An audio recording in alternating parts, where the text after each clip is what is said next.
And I believe we are live. Hail Comicsgate, hail chat. Welcome everybody. Oh, looks like then we're getting a few people in here just a little bit last second too, which is awesome. Looks like here let's get Todd. Welcome, man. Oh, dude. Hey, how you doing? What's going on, brother? We've missed you so much. What's going We on? are not the pontificators, but this is Comics Smack Talk Live. Got Rob Hunter in the house and Todd Mulrooney. Thanks for showing up, Todd. That's awesome. You know. Yep. We were a little bit late running here. Rob was having some technical issues, which I know shocks everybody because Rob's stuff always runs so smooth. I live in a nice neighborhood. So I live in a nice neighborhood, and I've got internet from 20 years ago here, and they won't replace it until fiber optics come. You can hear the mice running on the wheel for Rob's internet. Stop using all your money in that Tampa poker room and get some better internet, huh? No, there's no other option. It's one company, Spectrum, owns the lines. So I can go over to another company called WOW, but it's the same infrastructure. So it'd be the same shitty internet. And if I switch to T-Mobile 5G, their internet runs a lot slower. So if there's any problems with T-Mobile 5G, because they only run it, they say that the maximum is like 15 megs, that if there's a problem, I'll still have the same problems as before, because I've always learned that there's always problems with the internet. That's a whole lot of technical jargon about how bad Rob's internet is at the intro of our show, which we try to make interesting and not just about the problems of Rob's life. But welcome everybody in the chat. We got Randy in the chat. Hail, Randy. We've got Devil Flyer. Welcome to the chat, Devil Flyer. If you guys are showing up and haven't been here before, welcome. Appreciate everybody in the chat. Hit that like button and hit the subscribe button. It really helps the channel out. It is Thursday night. We are covering all the hot topics in comics and pop culture this week. Great to have Todd on board. Todd is one of our fellow pontificators, and we haven't had too many pontifications lately, so it's awesome for Rob to show up tonight. Rob, I'm always here messing things up. Well, and literally, I can tell you already, I'm going to say Rob and Todd, and neither one of you are going to know which one I'm talking to, because I've noticed I've already done it 2 or 3 times where I'm going to say Todd or Rob. But Todd, make sure we cover some of your card stuff tonight. Send me links, and I can pull that stuff up so that everybody gets it. I'm working on currently, I can't really. Okay. So I just wanted to make sure if you've got some cool fun stuff to show, let me know for sure, and just share it over to me, and I'll pull it up too. But happy Thursday night, everybody. I've got Maidens of Mayhem pulled up right now. This is the book I'm going to be launching in September. Adults only. It's going to be 60 pages full color, featuring Pirate Queen, Pirate Queen, Blue Bombshell, and Sword Maidens. I forget all the hot chicks that I put in the book. So, and that's going to be my book launching in September. Let's pull up. Todd's purple lighting soothes me. I need good lighting like you guys got. I have a lava lamp, and I want to get that set up, but I haven't bothered to do anything with it yet. So you guys is purple shadows. That's awesome. You guys' backgrounds are like a million times better than mine, and I'm jealous. I'm trying to get. You got the room for it. It doesn't take much. Oh no, it does. Like literally, it doesn't. Like me doing anything takes a lot. I have an announcement for Death Raider. I mentioned it before, but Death Raider is becoming the title's Death Raider Death Raider Wars, not Death Raider, but for Death Raider Wars 2, I've lined up 2 superstars to do covers. No. One is already confirmed, and the other guy said he'll email me when he can open up that list to do a cover for me. And he said he would email me specifically. Oh, okay. So, this is cool. Big names for the second book. Oh yeah, yep. Yes. Variant covers with hot artists like that. When you said superstars, I went looking in my spam, but I didn't see anything. So, well, I legally can't say it's Jim Lee. So, it is neither is Jim Lee or is not Jim Lee, but it probably isn't Jim Lee. I would like to say it is Jim Lee because I did work with him once. It's probably not Jim Lee. Did you ink Jim on anything? One page of Justice League. Really? That's cool, dude. Like that is that, and it was just your inks on Jim for the one page. Just for the one page, it was a Justice League issue 12, which was really cool because it was like an extra size issue. Every time I look at that page, I have to look at it sideways because all I see is all the stuff that I would have done better as of today. Yeah. But also, I can also spot all the guys that I kicked their asses. Oh, sure. But you could see that there was a crazy crunch time because there's some people I've never heard of before who you could tell they were trying to ink it on the computer just because of a rush. Oh, yeah. You know, and this was years ago when people are really still trying to figure out the computer inks. It's still pretty cool, dude. You inked Jim Lee on Justice League. That is a feather in your cap. I was scared. Not a lot of people can say that. Did you get the original page of art back? Actually, when I actually got an email from Jim or his assistant that said, because when you only do one page as a it's always weird with the page breakdowns for the artist. Yeah, usually if you ink 3 pages, you get a page back. If you ink less than 3 pages, you never get anything back. Right. Yeah, but because it's Jim and because of his artwork sells for so much, I literally got an email saying, "Hey, this is what Jim does. Even if you ink one page, all the artwork goes to his art dealer, and when it sells, you will get a third. You get a third of the." And actually, because I had just adopted a cat, and I had a big vet bill, I actually emailed Jim because I saw that I emailed his rep because the page actually sold, and I said, DC hadn't kept me busy. You know, thanks DC. I'm on contract and they did keep me busy around Christmas. Of course. Time. Never heard that before. Yeah. So I said it would be great. It'd be great if I could get my my piece of the page selling. And his art dealer said I cut Jim quarterly checks. Yeah. So I emailed Jim and dude, I got a check from Jim like a day later. Oh, so he took care of you. He was super cool. Like I explained the situation and I didn't want to have to bug him, but under normal circumstances, I would just wait till the dealer cut me a check. Oh, so he was super awesome about it. Yeah, he didn't even email me back. He just it was like 2 days later in the mail. So he used one of those services that cuts checks to people super fast. Dude, it was super cool. That's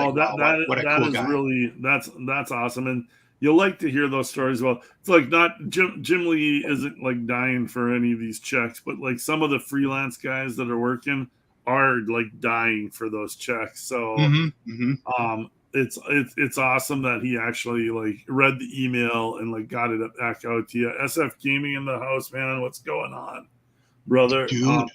Hail to the chat, everybody here. Appreciate it. Fun Thursday night, and that was decent of Jim. Yeah, that was actually super cool of Jim. Because like these guys are running businesses. Like these guys, it's like you think you like read through your junk email in the morning and half the stuff you ignore. They're like they're getting exponentially huge amounts of email from everybody they're working with. Guys trying to like pitch stuff or get jobs. So yeah, that was actually like that's an awesome Jim Lee story. I've never heard a bad Jim Lee story. Jim's a shrewd businessman, I think, and he's also one of the greatest artists that's ever drawn a comic. Like, I don't have any bad things to say. My only complaint about Jim Lee is that he doesn't draw as much as he used to. But I get it. He's done it all. He's done it all. I've always loved Jim's art. I would love to see him keep drawing. But when you get in your older years, you're running the entirety of DC Comics. Like, I get it. It's not your priority anymore. You need something to get you excited about it. Seems like Jim Lee always likes the movie stuff. Yes, so if there's a movie tie-in when he did the Suicide Squad, that was entirely because of the movie stuff. I'm hoping, it seems like him and James Gunn have kind of at least a decent bond where they like communicate with each other and appreciate each other's like artistic, whatever you want to call it. And it would be cool if James Gunn did a movie and tied Jim Lee in with it, like with designs and, maybe a little storyboarding, got Jim's juices flowing where he like did one more big, like beautiful artistic project like Batman Hush or, his X-Men run or something like that. I think that would be awesome. I would love to see that, but we'll see. We'll wait and see what happens. The ladies man 727 in the house. You guys going to be in Tampa? I personally am not. I don't know, Rob. You going to give it a run or no? Okay, I live in Tampa Bay area. Obviously, I recognize 727. That's like Pinellas County area code. Here's the deal. I emailed Tampa Comic Con 3 times about being a guest. I even went to their website and saw they don't have a ton of comic book guests. They have, it's a lot of TV movie stuff. It's a lot exactly. So that kind of like burns me that those fuckers like literally, I think Shane is the biggest comic name they've got there. And that's not Shane's a big comic name. Shane's done a ton of stuff at DC, Superman, Earth One, and all that stuff. But like there didn't seem like there was a big like. It looks like it's a Comics Gate convention. Yeah, and that's great. Creators. It's awesome. Yeah. So, it bums me out. They've hooked me up with tables in the past. I didn't even get an email back this time, so that's a bummer. I don't even want to go into the show.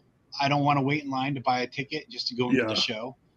I don't want to drive all the way over there. It's like a 35-minute drive. Why? To hang out at the hotel and try to run into, because it's not like I had the phone numbers of everybody that's going to that's the thing. So how am I going to get a hold of them that like, hey, where are we going for dinner? Like I just show up, hey, let's do dinner, Yeah. Unless you've got the plans ahead of time, it's like Comic Cons are very weird animals where it's a lot of people, it's a lot of people there and like trying to hook up unless you've got a plan ahead of time. Yeah, and everyone's tired and they're super busy. Yeah, and they don't. This is what I want to do is, and I think it'll be entirely up to Art, but I want to do like a pontificator show where any of us that can make it, either it's a Texas show for Art, or what I really want to do is I want to talk Art into a Vegas show. Dude, that like there's the big Vegas one every year. Yeah, there's a big Vegas one in the spring, and then I know Texas has one big show. But yeah, I want to do like a show where all like as many of us pontificators can go down and hang out and have a really good time. And obviously the professionals, like they do shows together too. So like getting the biggest group of guys from Comics get together. I know they did a big one out in New Jersey, and that looked like it was a ton of fun. So, like, I don't know when it'll happen, but that's something that I would, definitely go out of my way for if we can make something like that happen. So, yeah. But yeah, the Comic Cons are always a ton of fun, especially when you can get a group of guys all together and hang out. So let's take a look through Death Raider because I'm always bad about leaving all this stuff to the end, as Rob well knows. But I got Death Raider pulled up here, so let's take a look through. It looks like, You got a few backers since the last time we gave it a look. We're creeping up on 18,000, and we're pushing to 220K. So if you guys have not checked out Death Raider yet, it is live on Indiegogo in demand. Go check this book out. It is awesome. Rob is killing it on the art. I'll pull it up and scroll through here and let you talk a little bit, Rob. Okay. There's the trailer. You know, it's weird. It's kind of funny that when I look at the trailer on my browser, I spent so much time trying to get the, everybody likes the Death Raider is without his hood cover, but whenever I look at the trailer on my browser, I can't see that. I don't know why. It always shows something else, and I'm like, so I have no idea what's going on with that. My Yahoo's been acting weird too, but yeah. So this is everybody's favorite image so far. Yeah. It just, I don't know why. It just worked out the way I planned. It looks badass, is why, dude. Thank you. But that's it. That's cover. It's cover B, right? Cover B, I think, or is it cover C? Cover B. Cover B. Yeah, that's cover B. It's the full color book.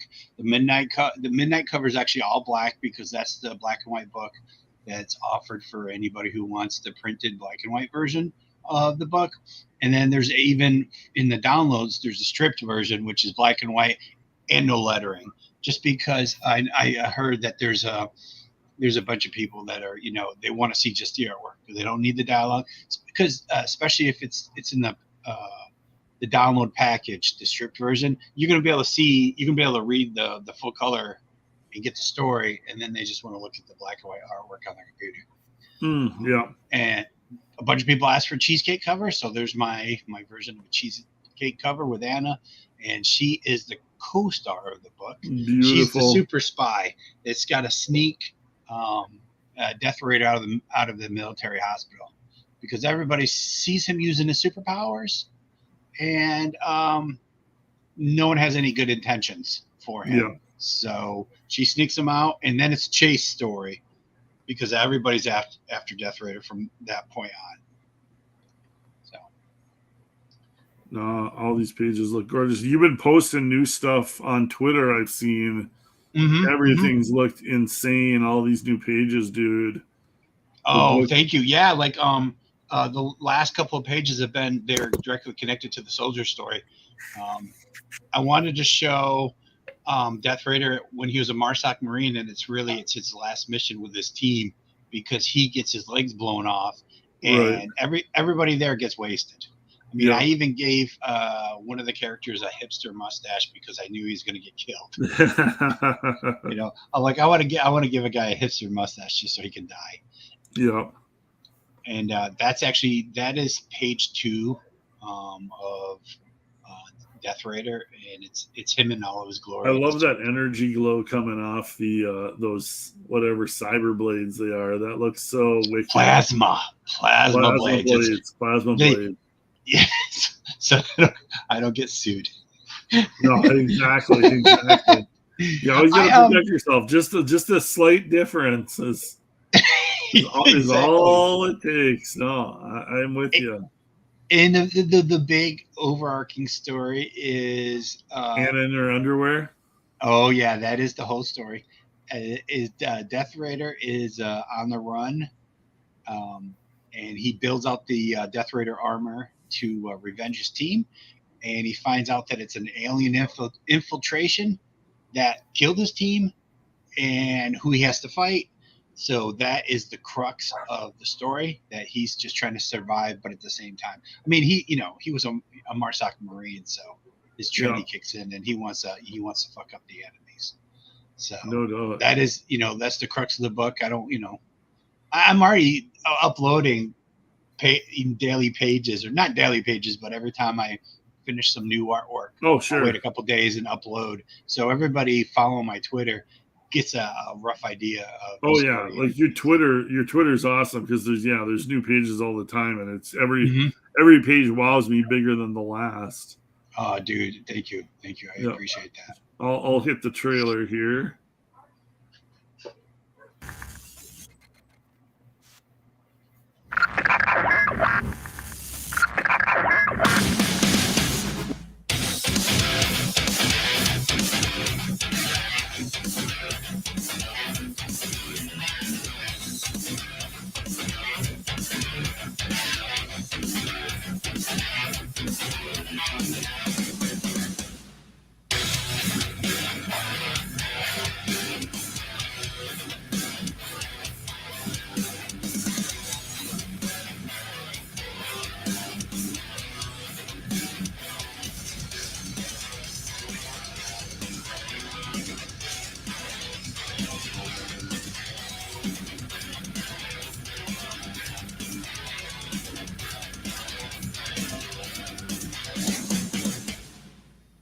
Nice. Oh, thanks, dude. And Yeah. I've specifically not shown some of the pages I've already done where the queen of the Raycor Empire, the king, anybody who's kind of in charge so far. All I've done is showed.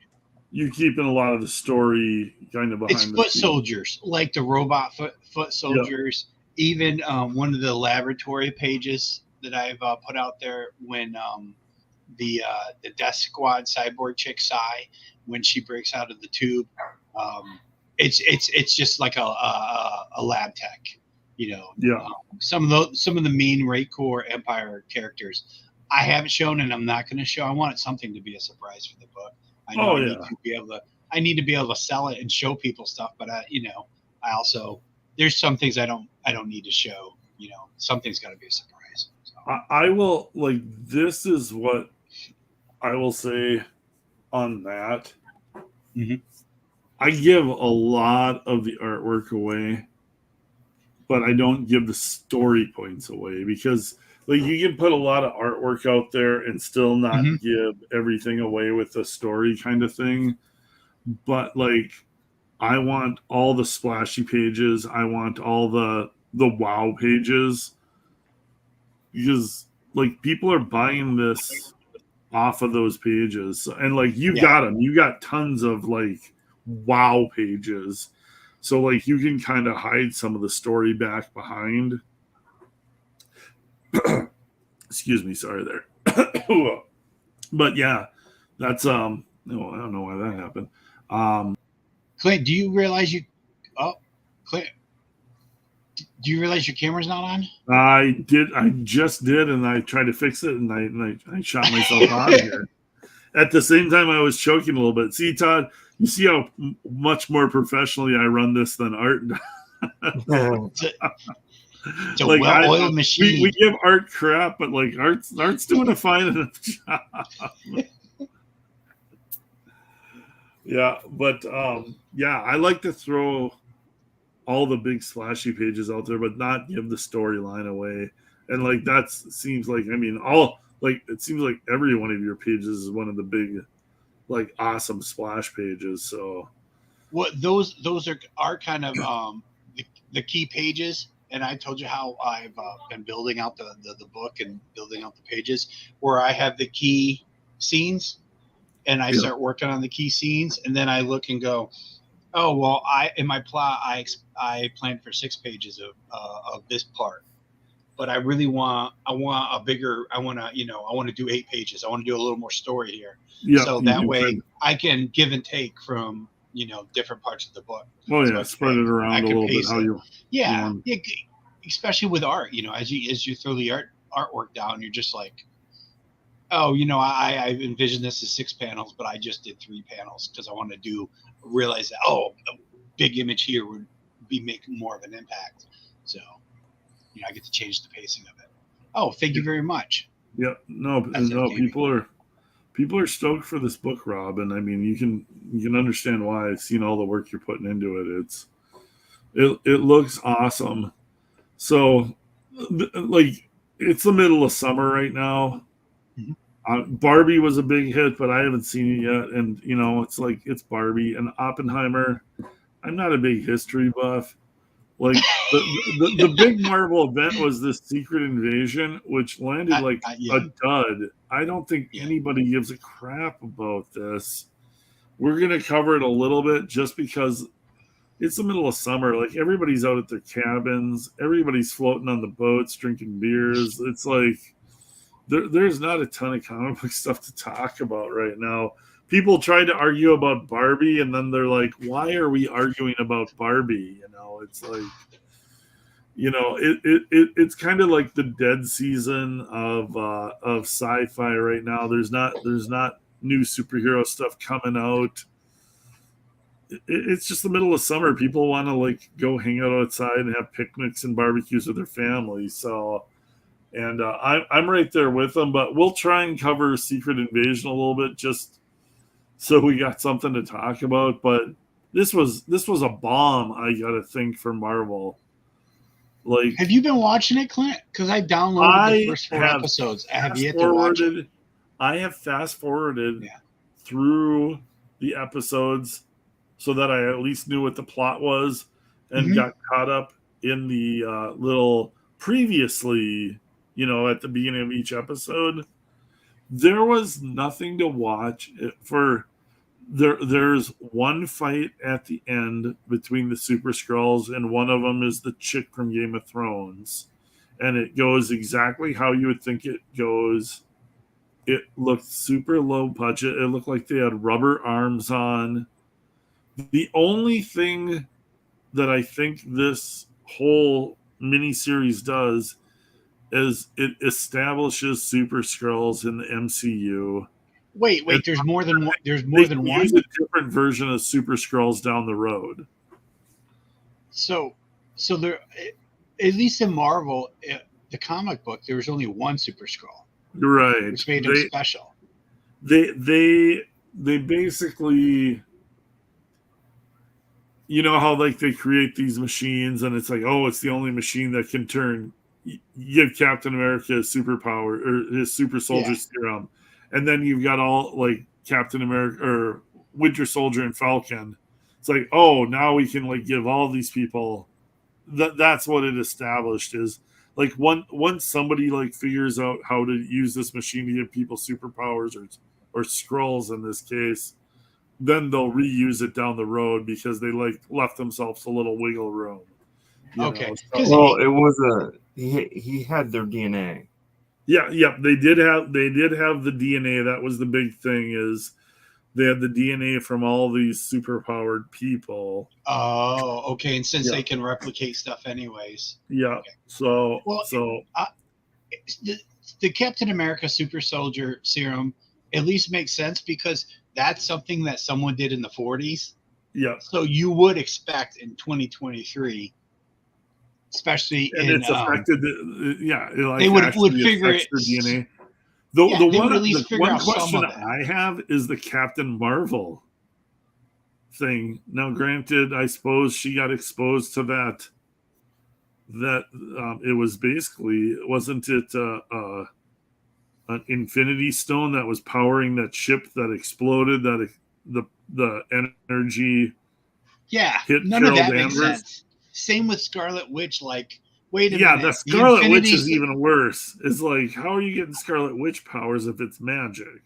If you're so powerful, like just being exposed to the Infinity Stone now makes you that powerful.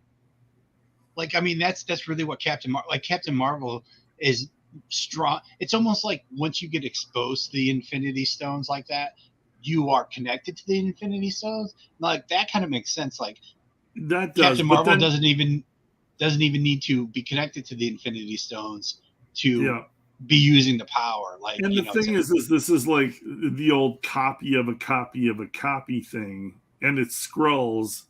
So to me, it's like they're like, oh, she's become the most powerful character in the MCU. Well, that would be stupid if they did that. And well, that's also it wouldn't be a good storytelling point. It's also Disney. Disney's doing that really. They do that really poorly. Yeah. Disney's doing that with Captain Marvel.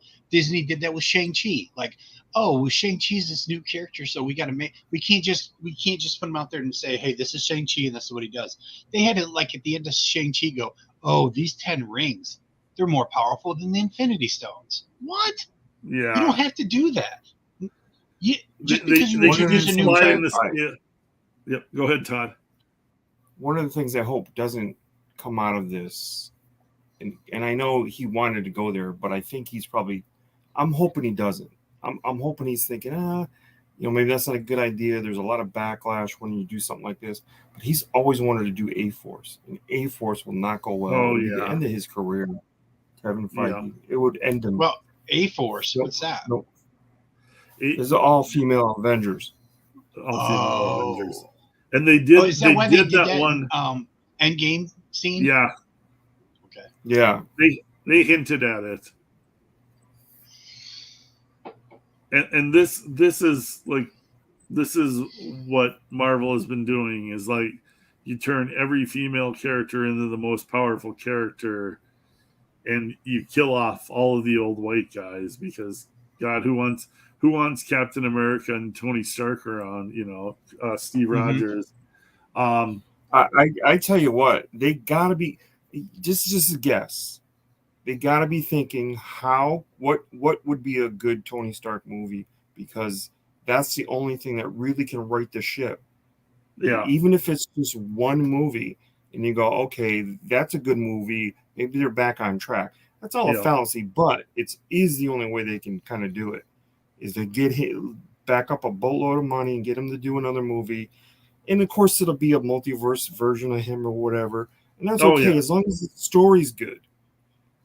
Don't grab him and get him back in if the story isn't good. Yeah. And that's where I think they have the opportunity for one last big like Endgame Infinity War money grab, is with the multiverse. They bring Steve Rogers, they bring Tony Stark back. That's what people want to see. The new stuff that they've been bringing in. I mean, Carol Danvers has not worked. This whole Secret Invasion thing, Marvel's just, it doesn't look like it's going to work. Like, people aren't excited about this. And the Gaia or whatever, like, who knows if she'll ever even show up. I think this was literally just them establishing that we can create Super Skrulls for a Fantastic Four movie. Because Skrulls are so tied in with the Fantastic Four. Yeah. And I mean, they basically just established we can have Super Skrulls. We can use them as bad guys. There's good Skrulls. There's bad Skrulls. Like this is what I expected the Invasion Force for the Avengers movie to be. Was like, we're all like, what the hell are the Chitauri? Like, why aren't they using the Skrulls? Well, they took 10 years to finally establish the Skrulls now. So now you've got some, like, Skrulls have always been cannon fodder for Marvel superheroes. So now we've got the Skrulls fully established. They're on Earth. They're in space. They're shape changers. Some of them can have superpowers. So Skrulls are fully established now.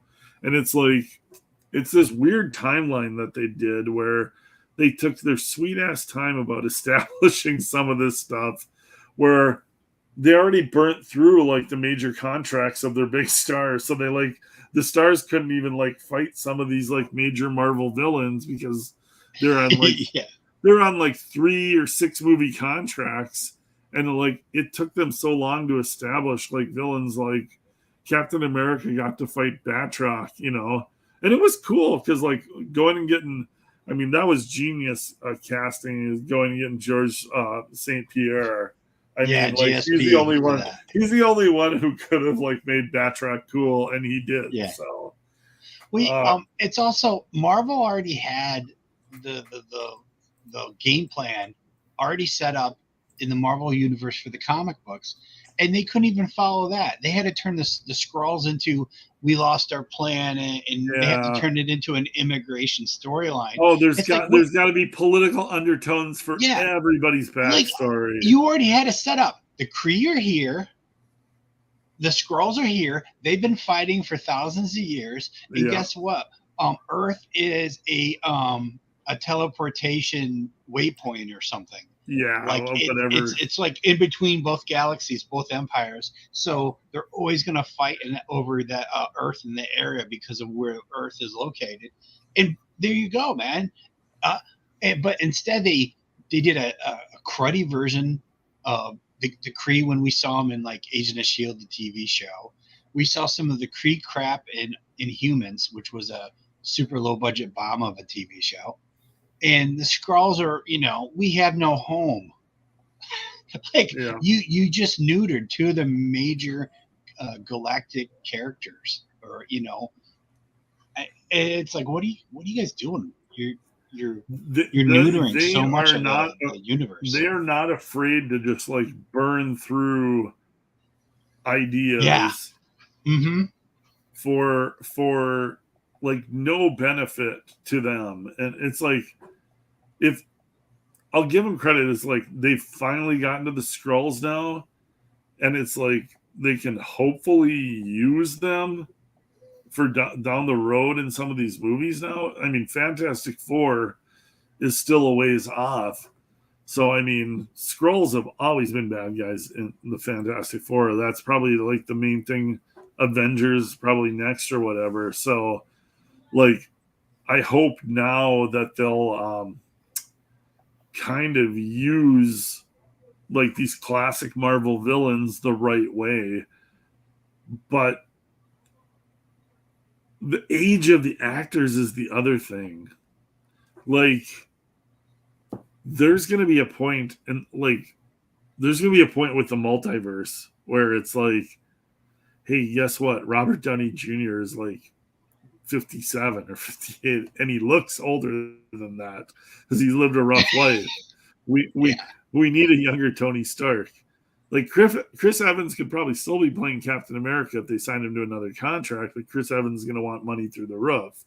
Yeah, they don't. He doesn't want to do it. I don't think he probably wants to do it. He wants to go do other things now, and that's these actors are like, oh, I'm too good to play Captain America. Like, oh, nice to know. Whatever. It's like, the other things aren't there like they used to be, right? He had a movie that was made. Chris Evans himself had a movie that was made, and it was, already 10 years ago. Those things don't get green lit like they used to, because what's going on in the movie theater now? You want to do streaming, exactly. You want to do a 10 episode thing, which Chris Evans has done. I don't know. It wasn't a 10, but it was like 8. But that's where it's at. So they want to do these independent, Merchant Ivory is not doing films anymore. So, you're not getting those type of quality films, and you don't get anything like them. It's also, if you do a Netflix movie like Chris Evans did, the Netflix movie with the Russo brothers, Gray Man, right. And Chris Evans was the bad guy. He got $30 million to do the movie. The movie cost $300 million. It's crazy. I remember watching it going, there's another giant action scene. Like, the movie never ended for all the action. But when you're a star, he has to go promote it. But he doesn't have to. No one's asking him about the shitty box office. No one's asking him, oh, was it bad marketing? Why did this movie do poorly? It goes out on Netflix, and then people watch it. Or if they don't, he doesn't have to talk about it. He did an Apple TV movie with the pretty Spanish girl, which was another action movie, but they were like, it was action, which was really cool too. That was a really good movie. He didn't have to answer one question about a bad box office because it went to Apple TV. And I think, like Todd said, a lot of these stars, why do a movie if you can make great money? Why do a movie where you have to worry about whether the box office does well or not? It's not going to hurt. It doesn't hurt your careers when the movie comes out on Apple TV or, Netflix. We got the man, the myth, the legend in the chat. What is up, RT Bear? Hello, superstar. The father of the pontificators, the one who brought us all together. Hail chat. Hail RT Bear. Hard at work, I'm sure, because he's been showing us stuff, and it is absolutely freaking gorgeous. Hail Art, everybody in the chat. When Rob talks, people listen. When Art talks, I listen. Yes. what were those old commercials in the 80s where it was like somebody talking about stocks at a restaurant and everybody would shut up and they'd be like, what were those commercials? It was it was some stock trader thing, but yeah, that's us and RT Bear. Mm-hmm. When Art says something, we're all like, yeah. Whether it's stories of cons or stories. Do you remember those commercials, Rob and Todd? I can't remember what they were. It was like some stock trading thing when EF Hutton pulled it Talks, right out of people my listen. when I pulled it right out of my brain. When EF Hutton talks, people Oh, listen. look at it. And Bub66 just said that too. Yep. Yeah. Thanks, Bub. Bub got it there. EF Hutton. When EF Hutton talks, but he probably got wiped out by the Wolf of Wall Street back in the 80s. He probably sold out to some big hedge fund. Here's my clients. Where's my check? Thank you. And retired. Art shows up, and then a bunch of people show up in the chat. Art brings the crowd. Thank you guys for being in the chat tonight. If you're first time here, we do this show once a week, me and Rob, and we try to have as many guests like Todd on as we can. If you can hit the like and the subscribe button, we're trying to build this channel up. We'd appreciate it. And yeah, Art was on it. EF Hutton. When EF Hutton talks, people listen, especially Nancy Pelosi, because she probably already knew what EF Hutton was going to say and then sunk all her money into it. We're not political here, though, on Comics Fact Talk Live. She probably called them. She's like, this is what's going on this week. You can go online and you can look up their trades, all of those people's trades. Oh, there's like guys on TikTok that like, and it's like, if I wasn't stupid, like I know nothing about stock, so you could just do what they do. Yeah, you could follow and like invest in what they invest in. And I'm sure there's probably people making money doing that. Here's the bummer about it: they don't invest in penny stocks, so you could look at it and go, "Oh, Nancy Pelosi just bought more Nvidia." Well, the shares are $100 and some anyway, so you're like, "Oh, I could buy one share." Yeah, I can get one share. So if it goes up to 200, you're like, "Oh, I made $55." Yeah, that's better than nothing, I guess. Yeah. Well, I guess if you don't have a job and you can work it well, then yeah, you might be able to make a living that way. Well, I always want to double my money. I want to triple my money. Oh yeah, and I mean, I don't even know. Like, you got to be investing big money where you can get your stockbroker on the phone and be like, sell right now. Oh no, you don't do that. You do that online with apps. Oh, you can do it. You see, that's how little I know about it. So yeah, you do it online. Now you still have to put in a thing like where you're like, okay, I'm going to sell my stock, and sometimes when all your shares sell really fast, you're like, oh, did I sell too soon? Because I've tried to sell stock and no one picks it up. Like, it sells. As long as you're making a profit, you didn't sell too soon. You'd rather make that little profit than wait too long and lose it. But I actually got lucky on a penny stock where I saw where it was going, and I was like, I doubled my money. I'm happy with this. And it wasn't like I doubled it from 10 grand to 20 grand or something like that. Oh yeah. It was like 2 grand to 4 grand. I'm like, I doubled my money. That's a win right there. I'm getting out now. Oh yeah.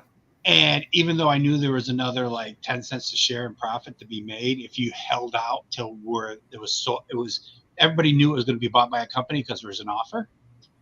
Well, that offer disappeared. So everybody who was waiting for that extra 10 cents a share, thinking, oh, what, another 10 cents a share if I own 10,000 shares, look at my profit. They never got any of it. I got out. I was just like, hey, this is enough profit for me. Let me get out. Yeah. I got lucky. Yeah. And I mean, there's probably people that make money in the stock market, but let's just say I am not one of them right now. Yeah. It has to be a job.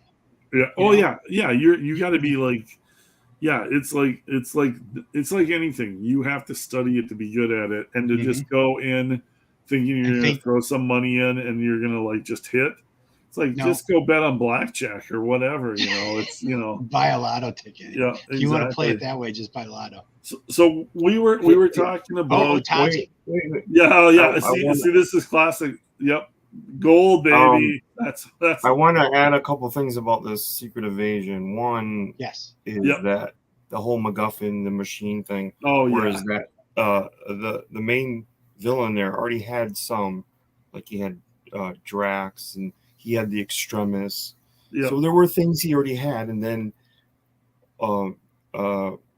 Fury gives him what's called the harvest, and the harvest is like Hulk, all Captain the Marvel, yeah. you know, and people that had real good powers. And so but he also gave it to himself. He was underneath. He didn't realize that wasn't Fury, and he was Right. underneath the same So dome of the machine. he gave it to Gaia too. So they both got those powers. I'm assuming, like the same. Right, and she just happened to like beat him. I mean, I don't know. I mean, it's kind of Like far-fetched. she just decided to use like the really good powers, and then he used all the crappy powers. She came out like, I'm going to use like Captain Marvel and the girl with the antennas. Yeah, and he's like, well, I'm going to use Groot. Yeah, and then she blows up a giant hole through his chest, and it's now like, what would have been dumb. What would have been more interesting if Telos was replaced by a Skrull himself, and so it was like a kind of double agent thing. Oh, yeah. That, you know, because then he would have had all kinds of access to Fury and what was going on and stuff. Yeah. But that might have been too complex for our audience. How about you not have a device that gives Super Skrulls all the heroes powers? How about you just go, well, this replicates. Well, that's what the DNA for a couple of guys. It did. That was it. No, it did give them all the powers. Well, what I mean, that's a terrible plot device. But the Super Skrull, well, first of all, you would think Skrulls could tell other Skrulls even when they're changed, but that's another plot hole. Yeah. So the Gravik couldn't tell that Fury wasn't Fury. Was Gaia as a Skrull. Yeah. Which to me, that's a little sketchy right there, because I would think Skrulls have the ability to tell each other apart. So Gaia, this whole thing was just giving Sam a spotlight, you know, because he really is. I mean, he's actually better without getting the spotlight, but this might have been to give Samuel Jackson a spotlight. It doesn't really work on any level as far as like it's just a bunch of MacGuffins. Exactly. Like at one point, Sam Jackson was like real Sam Jackson in like late night interviews was bitching about like, where's my Marvel movie? Well, they finally gave it to him. Like his character is like it shows you like his character is transitional. Yeah, his he's there to explain. His whole role in the movie is to like progress the plot. Like he's not a fully thought out. Like he's not a character. They tried to give him some backstory. It all felt shallow as hell. And it's like there's a reason like there's these minor characters in shows is to progress the show, and that's what like Nick Fury is. There was a lot of nods. There was some nods that were kind of cool, like a nod to Frank Miller in there, to like the writing style. You know, what was the Frank Miller nod? Because like I honestly fully admit I fast forwarded through a lot of this. Fury, I haven't watched. Fury was acting hurt and like spitting up blood, and he really the coughing, the whole coughing was the radiation. Yeah. So they were selling it. To me, that was a little nod to Frank Miller. Oh, yeah, a bluff or try and fool you. Yeah. Well, let me pull up this this video here, and we'll take a little look, because again, other people pointed out She-Hulk made a total joke of this, where Marvel does these long, drawn-out shows, and then the last 5 minutes are all the CGI battles. And that's exactly what Secret Invasion was. Oh no! Really? Yeah. Oh. No, it's like you get one good fight scene, and then it was not much else. But let me.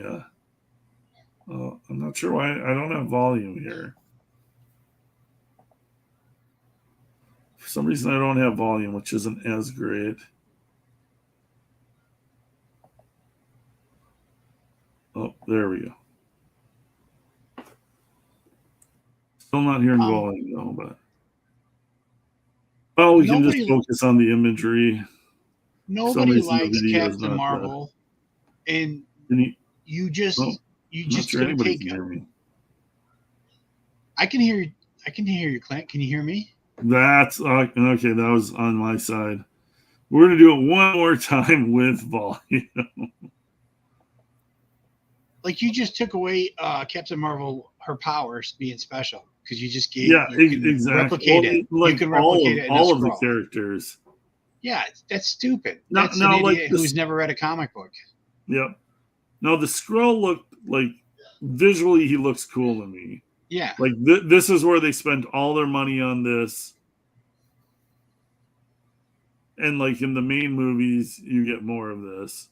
But like this visually is good. And then but it lasts about 30 seconds. And it's like, okay, Gravik just absorbed all the same powers as you. He sees you using Captain Marvel's powers and kicking his ass. Don't you think Gravik would switch to Captain Marvel's powers? Well, it looks like on his arm there, he's got some of them. So Yeah. it's whatever. And she had really big arms for a second. Like she's doing a better job of switching. Like this is Hulk's powers, and now here's Captain Marvel's powers again. Remember, which makes you way too powerful. They also had two different motivations. Her motivation was revenge. He was revenge. Well, no, they're both revenge because she's seeking revenge for him killing her father, and he's seeking revenge for Fury lying to him about finding their home planet. So, like, neither of their motivations were like real. Like, oh, I've got an altruistic reason for defeating you. Like, there's like Super Skrull. He's got Thing, Fantastic Four, Human Torch. Yeah. He has the Fantastic Force powers, and that's it. It's not like later in the comic books, they're like, oh, well, let's give him some of the mutants' powers, too. Let's give him Cyclops' powers. Let's give him Phoenix's powers. One of them should have been able to call the hammer, which would have been... Yeah, exactly. Then one of them just would have absorbed being worthy. Yeah. But what I will say is this is a cool fight, but they should have wrote a better show around spending the money they did on this one cool fight. You know what I mean? It's like the rest, it's like 5 episodes of just being bored out of your brains, not caring about anybody, to see like one cool Super Skrull fight. And like, some people were just thrown at you without any preface. Yeah. Like his wife. The wife being a Skrull is like, oh, okay, I guess. All right. Yeah, whatever. So it was kind of jarring. There was some jarring, stupid shit. And then everybody's like making a big fit about Rhodey. It's like nobody's given a shit about Rhodey, even when he got like his spine blasted by the Vision. Like Rhodey has never, like, they replaced Rhodey and people still didn't care about Rhodey. It's like now all of a sudden we're supposed to care about Rhodey because he might have been a Skrull till all the way back to Civil War. It's like I liked Rhodey. I liked Rhodey in Iron Man, the first Iron Man movie, a lot more than I liked his Don Cheadle replacement. That actor, it seemed like he actually gave a shit about Tony Stark. Don Cheadle, his Rhodey was like, yeah, I don't care. Yeah, do what you're gonna do. Just want to be Tony Stark. Yeah, exactly. I just want the armor. Tony, do whatever you want. I just want the armor. Well, and the whole replacing the actor that early on over budgetary thing is like just shows you like Disney's bottom line. Like, well, the director said that he cut a bunch of that actor's scenes from Iron Man because he didn't like how he didn't think he did a very good job.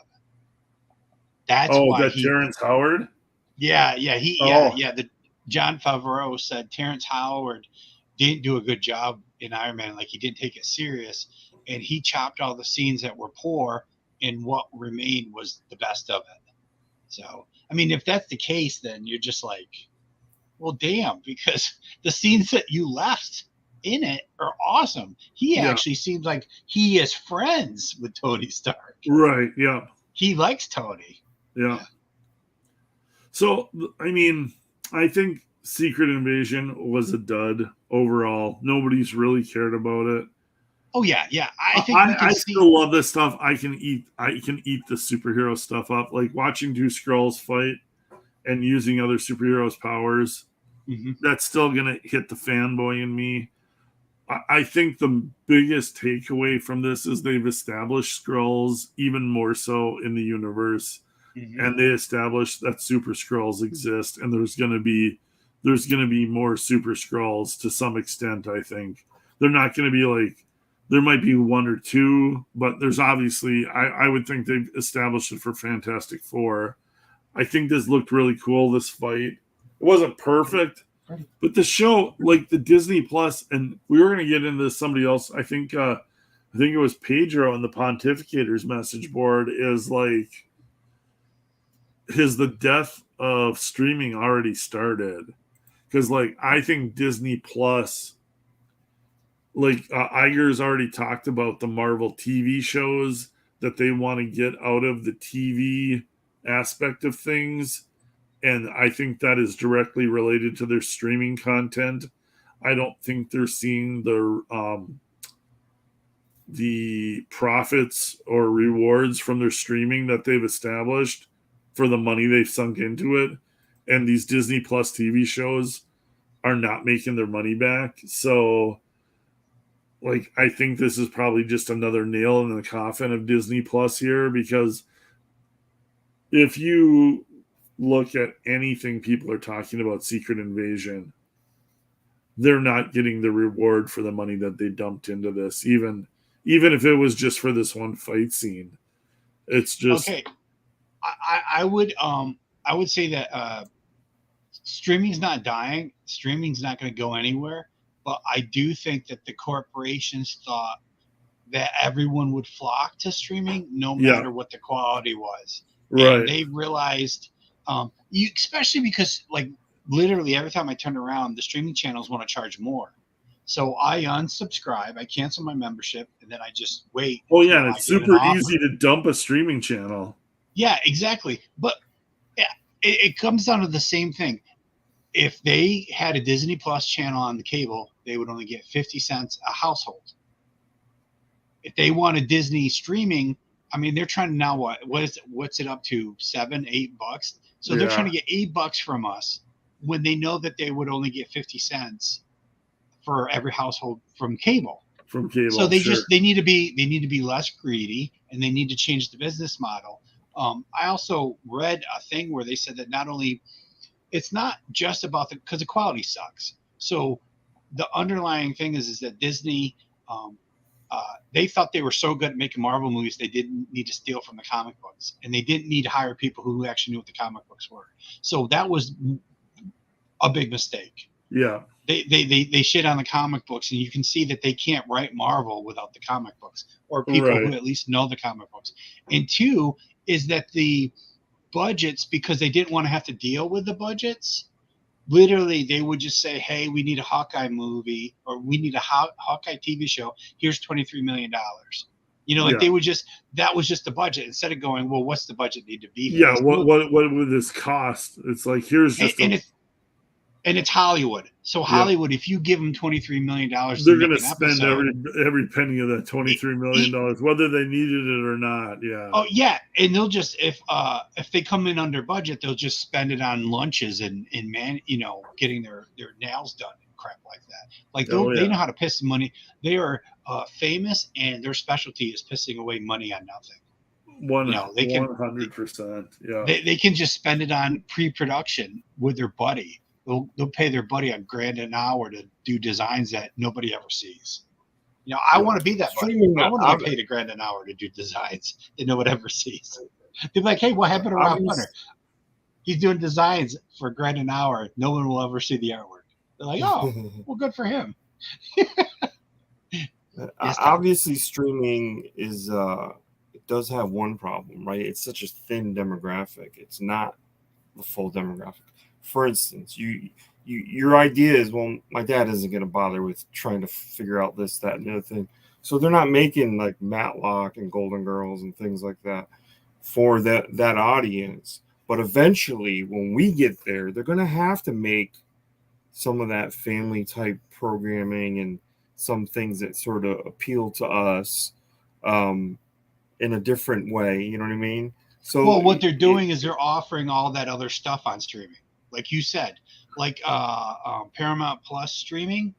You get CBS and HBO and a bunch of cooking shows. So that's what they've done. The way that Netflix now has contracts with everybody to show a lot of different things, that's what streaming is doing. Streaming knows that it can't just be like a few cool shows and that will get people to pay $6, $7, $10 a month. So they're offering all the other crap. The thing about streaming is you can go in and go, look, hey, there's 6 seasons. Let me pick episode 4 from season 1. So that's what's so great about it versus cable. They just have to figure out the money. Like, how much can they really charge? Right. And, everyone has to have the internet. Oh, and another thing that's going to sneak up on streaming is there's 2 places where they had pilot programs where the cable companies are going, wait a minute, we're losing subscribers because people are streaming, but it's all on the same cable bandwidth that we own, internet bandwidth. Yeah. So cable companies are going to start charging by usage. So you can buy a bandwidth package instead of just paying $50 a month for unlimited bandwidth. You're going to go, they're going to send you an email saying, hey, you use Netflix and you stream and you play video games. Yeah, and they're going to want their cut out streaming. of that. It's if people are falling off the cable. They tried that in Connecticut and it didn't work. Well, don't worry. They're going to push it more because they're also the government's pushing the mileage tax, where they track everybody's cars for mileage. And you get a mileage tax because they're not making enough money off of gasoline because people can't afford to put gas in their cars. So we're not getting enough off of the gas tax, so we're going to charge them a mileage tax. Same thing with internet. Internet is the same way, where they're going to be like, hey, we're losing cable subscribers, so we're going to charge more for internet. Yeah. Because that's where they've gone. They've gone to Netflix and blah, blah, blah. And the thing is Randy's got a point here in the chat is, yeah. And this is what's happening. It happens with every genre that becomes popular is you burn through it. You burn through your talent. You burn through, the longer something goes on, it doesn't get better as it goes on longer. It's just a law. Yeah. It's just a law of nature. Is the MCU really, if you go back to Iron Man, it's been around since 2008. You lose talent, you lose your leadership, you lose your focus, you lose your impetus for we need to make this the best thing we've ever made it. It's when you've had a string of hits, you get lazy, you take things for granted, you start putting in half an effort. And I mean, the Marvel universe couldn't be showing it any stronger. This is just human nature. The last few years of the MCU has just been a diluted version of what we all made them great. Yeah. Everything Endgame before. There was a couple clunkers in there. But that was good quality movies. I never thought in my lifetime I would see the Marvel universe portrayed on the big screen the way from 2008 Iron Man to Endgame portrayed. Or even Ant-Man. Even when Marvel movies were doing well, to make an Ant-Man movie that was good? Are you crazy? That was just arrogance. That was pure arrogance. How dare you, sir? How dare you make a successful Ant-Man movie? And they did. They can't even do a successful Ant-Man comic book. And the thing is if there's only so many creative people. The first 2 weren't great, but they were way better than the third one where they threw a bunch of money at it. And that's the thing is throwing a bunch of money and a bunch of CGI at a movie doesn't make it better. That third Ant-Man movie was as mediocre as the second one was, but they dumped. It looked like Guardians of the Galaxy with Ant-Man in it. It shows you that they didn't have the creative people. Exactly. There's only so many creative people who. Not only is it creative people, it's creative people that stand up and say no. Yeah. Marvel they even said they specifically wanted to hire people who didn't know anything about the comic books. which means you have people that won't say no because they have no idea. They have no context. Yeah. They can't say, "What are you doing, Quantum Realm? Why does it look like Guardians of the Galaxy and Star Wars? Yeah. This is weird." There's no Yeah. one there to say it's weird. It's just You like know? it was just like, we got the budget, we're gonna make this look cool as hell, and people will just dig it. And it It'll be super crazy. It's gonna be crazy. Zero They're to gonna do love with it. Ant-Man. It's like, we're gonna establish Kang. Ant-Man will be in the background of this movie, but we're gonna establish Kang. We're gonna have this crazy Guardians of the Galaxy universe, and yeah, it's just. I'm glad that it's funny. Kang is now in trouble, so we might never even see Kang. I'm just glad that they fixed Kang. Like, here's his armor, and now he's more like he's like a more powerful Iron Man. He's weird, a more advanced Iron Man is what Kang is. That damn time flip thing was the dumbest. I'm like, you just muted everybody. Yeah. This time flip thing, like, oh, I'll just reset. Oh, you're about to grab me. I'm gonna reset you back to the other side of the room. Like, they did that in Loki. Loki was all about neutering everything cool that had come before it. Yeah. That was the beginning of the end, was the Loki show. There's still 3 movies that are already gonna bomb that could Marvel could change. I know. That could change everything. Like, people go, oh, we're gonna walk this back, because that wasn't what we thought it would be, and that could have happened big time. Marvel's Blue Beetle and Aquaman could actually just do shit at the theater. Oh, you mean DC? Oh, yeah, DC's. Yeah, those investors won't invest. You guys talk about this for a second. I'll be right back. A lot of this comes down to investors. Who will invest in this movie? Now, it's true. Looking for a studio for like Marvel, there's some inside investing that goes on, obviously, but you still have producers of the movie that go out and try to get investors. Yeah. But DC, even though they have their own DCU, they're still looking for investors. Todd, I have a question for you. Yeah. So we know Marvel's is going to tank.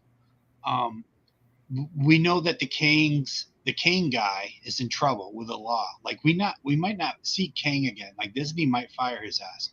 Would you say that this is a great time to bring in Dr. Doom and set it up that Dr. Doom was the main bad guy all along? You could. You could easily do that. Why not? I mean, there was rumors of Keanu Reeves as Dr. Doom.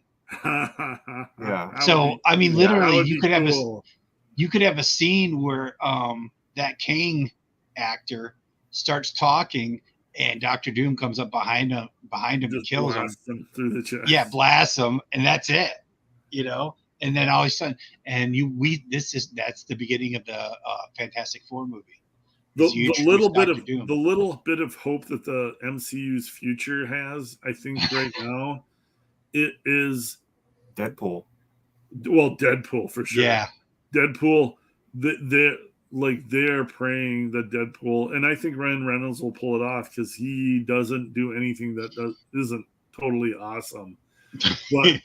But also start filling out the MCU. Like, give us Doctor Doom, give us the Fantastic Four, give us X-Men. Like if you look back at the early MCU, there's hardly any supervillains. There's hardly any bad guys that can challenge the superheroes.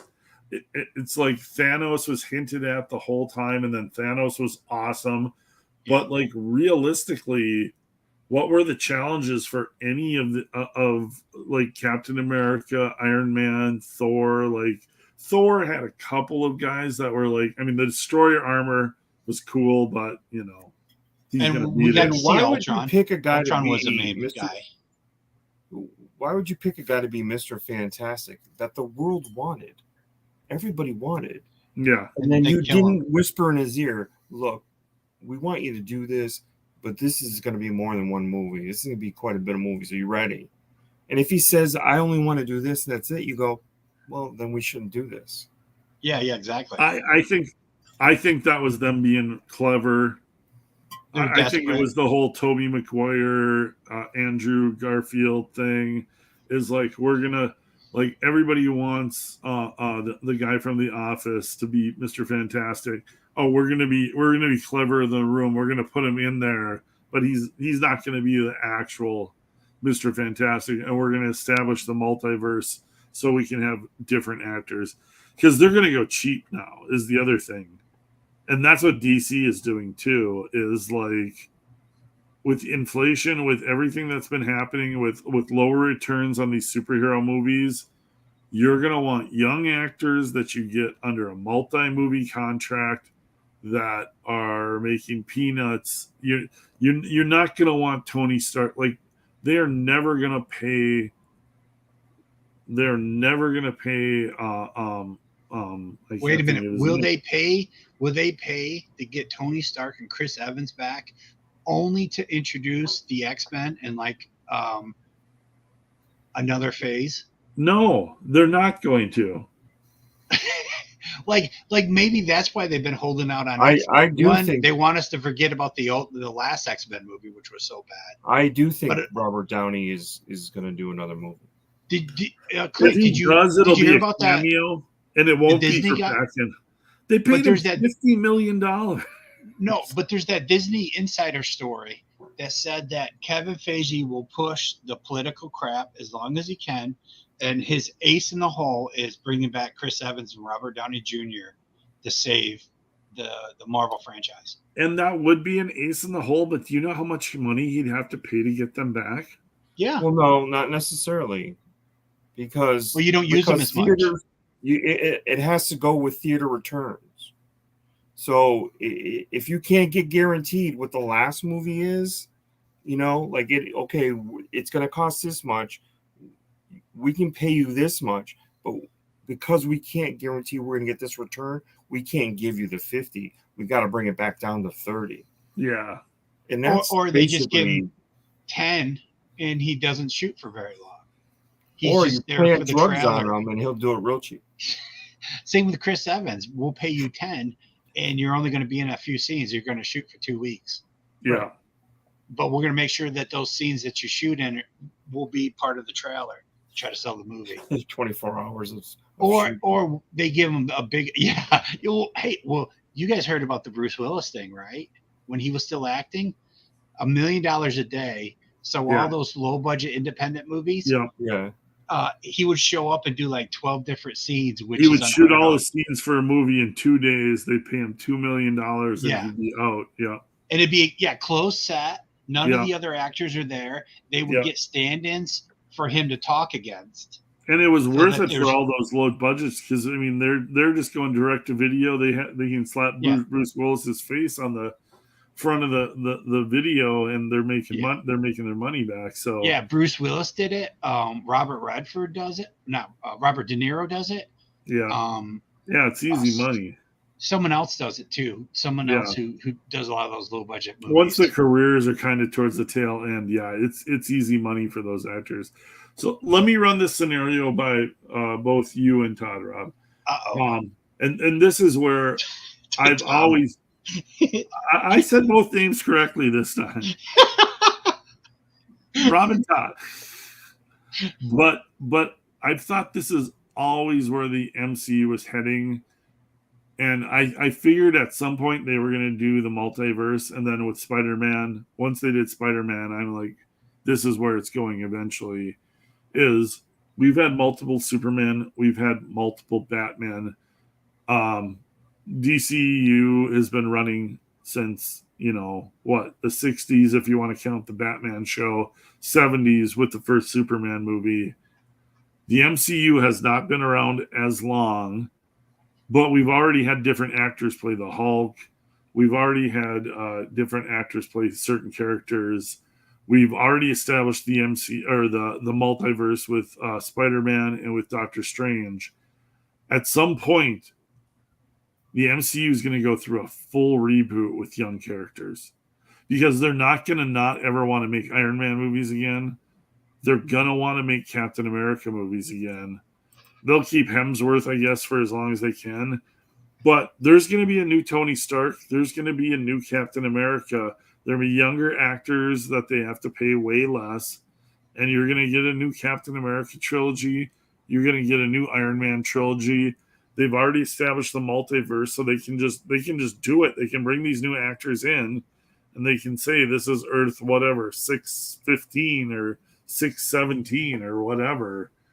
How far away do you think we are from that? And like, I think it's a guarantee that eventually it's going to happen.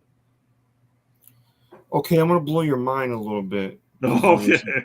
There was a little bit of inaccuracies in what you said. One, the first I'm time sure a I'm Marvel not always character, accurate. the first time a Marvel character appeared on screen was 76 years ago. So that'll blow your mind a little bit. I'm trying to think of 76 years ago. Yeah, Captain America. And was there a 40s movie? Like, yeah, there was serials. There was Captain America. Okay, the serials. Yep. But if you did that, I would kind of, if it were me, I would kind of follow the Marvel universe linearly. Yeah. You know what I mean? Like start with Captain America again and Fantastic Four, sort of build a Kirby-esque quality to it, where it's a linear thing that happens. Where did mutants come into this whole thing? And and maybe we see like Wolverine against Wendigo and the Hulk story. I mean, that would be really kind of neat and cool. Yeah, I agree. Because I do think some point you'll see the theaters go completely bust, and then it's just going to come down to making low budget stuff like this secret bullshit crap that they threw at us. Yeah. But that'll be okay if you do it right. Yeah. If the stories are good and that's what you have to spend your effects on, and maybe you do as many practical effects as you can. But the new way, like they shoot the Star Trek and Star Wars stuff, where they're on screen with the stuff, with the video screens behind, it's sort of a AR kind of thing. Yeah. There might be possibilities down the road where things could not look as good as we'd like them to be, but be better stories. Right. We'll know the characters better because they don't have to just shoehorn, which they do a lot lately, shoehorn like 10 characters into one movie. Yeah. You have to fucking do that all the time. And I mean, it goes back to like the early days of sci-fi, the 60s or whatever, Star Trek. It's like those sets weren't fooling anybody. Everybody knows those were big foam rocks, but they had great stories, and it wasn't like all the CGI doesn't make the movie. It makes it look cool. Like this scene looks cool, but the rest of the movie or the rest of the show around it was garbage. So it's like it doesn't matter. Like you need the story first, and then if you can get cheap effects that look cool but have a great story, that's way better than having a crap story with the best special effects you can pay for. I watched that. A better result. I watched that RRR movie. It's like Roar. Oh yeah. I've seen a little bit of it. I haven't seen the whole thing. And not for nothing, the sequences were really, really well done. Like sort of, all the moving players and everything it was all practical effects except for the tiger and wolf scene. But a lot of practical effects, and it shows it can be like it can have a level of intensity that helps the audience suspend disbelief. Yeah. So that's why I watched it, because I heard it was a lot of practical effects and they were really well done. If they can do it, practical effects in a movie, it has such a different look than it's like the best CGI, the eye still sees through it. Well, I don't think the imagination in the not so much the performance isn't there, but it's like how they dirty the skin of someone green, like they did in the very first Hulk movie. Exactly. That doesn't look right. Yeah. And so they do weird things that they think help, but I think like most people realize why you're doing that. You're just trying to throw some things on there and atmosphere. It's like you're throwing atmosphere at us. A lot of times atmosphere is is CGI'd into the whole film. Yeah, And because it's easier on the crew, and the director can get to the next scene, and the high-powered actor isn't there for 14 hours trying to get the lighting and everything perfect because, hey, we'll fix it in CGI. Right. It's CGI has become too much of a crutch Right. when it comes to filming movies. Like, they want to film, the faster you can film the movie, then you can move everybody on to the next project, and then it's all on the CGI and maybe the director and the editor for cutting the scenes. Something happened when Marvel decided that every movie had to look like the Avengers. You know, it's like, well, no, this character doesn't, you don't need all those effects because this character is not the Avengers. You know, you like they but that comes back to they don't have the creative people who actually have any idea what the comic book stuff is. Yeah. And they don't have enough creative people. Like, they have creative people that will take the check and go, yeah, I'll make you a movie. But they've tried to do too much. They've done so many of the movies that now they're just referencing their older movies instead of referencing the source material. And they also haven't moved on. Like, literally, dude, like, you say, like, we can't afford to get Robert Downey Jr. and Chris Evans back. Well, you can, but like I said before, just not for the whole movie. Yeah. Hey, Chris Evans, we want you to come back because we're introducing your son. Yeah, like and he'll be the next Captain America eventually. Or Robert Downey Jr., we want you to come, because he got paid like $10 million to be in the Spider-Man movie. Oh, yeah. Hey, Robert Downey Jr., we want you to come back. We're going to pay you another $10 million because we're going to introduce your daughter as the next Iron Man. Sure. They just need to, you know, that movie doesn't have to be the next Iron Man. It doesn't have to be the next Avengers movie. It just needs to be the next Iron Man movie or the next Captain America movie. And also, dude, let's move on. Like, if you want us to try to forget about Captain America and Iron Man, then you have to introduce some cool characters. You got where's our X-Men? Where's our Fantastic Four? You know, not Captain Marvel and the Marvels. Not, you know, crazy. It's a crazy choice. I honestly, like, I don't know Shang-Chi. Why wasn't Shang-Chi a martial arts movie? Right. Why did it go into the crazy Kung Fu movie? Why did it have to go into the 10 rings and fight dragons? I wanted to see tops of trees and a lot of jumping. I actually liked Shang-Chi a lot. But if you're looking at the budget and you're looking at trying to make the movies all look different, why the hell wasn't that a Kung Fu movie, man? Yeah. Why isn't there a Punisher movie, which is just an action explosion gun movie? Why did Marvel just change the Punisher? Yeah, they've got their niche, and they've got their theme, and they've got their look visually with their CGI houses and everything, because all the movies are starting to look the same. It's cookie cutter. They made fun of themselves with She-Hulk about how cookie cutter they've become, and then they put out this, and it's as cookie cutter as anything Marvel has done.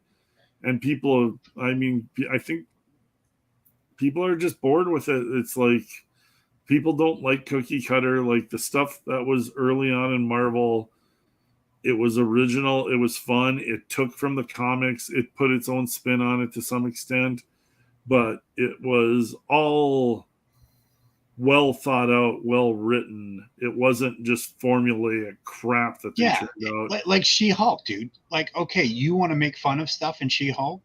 Yeah. Well, then I would make the villains even more serious and dark. Yeah, and that's as a counterbalance. That's the one thing Marvel hasn't done yet.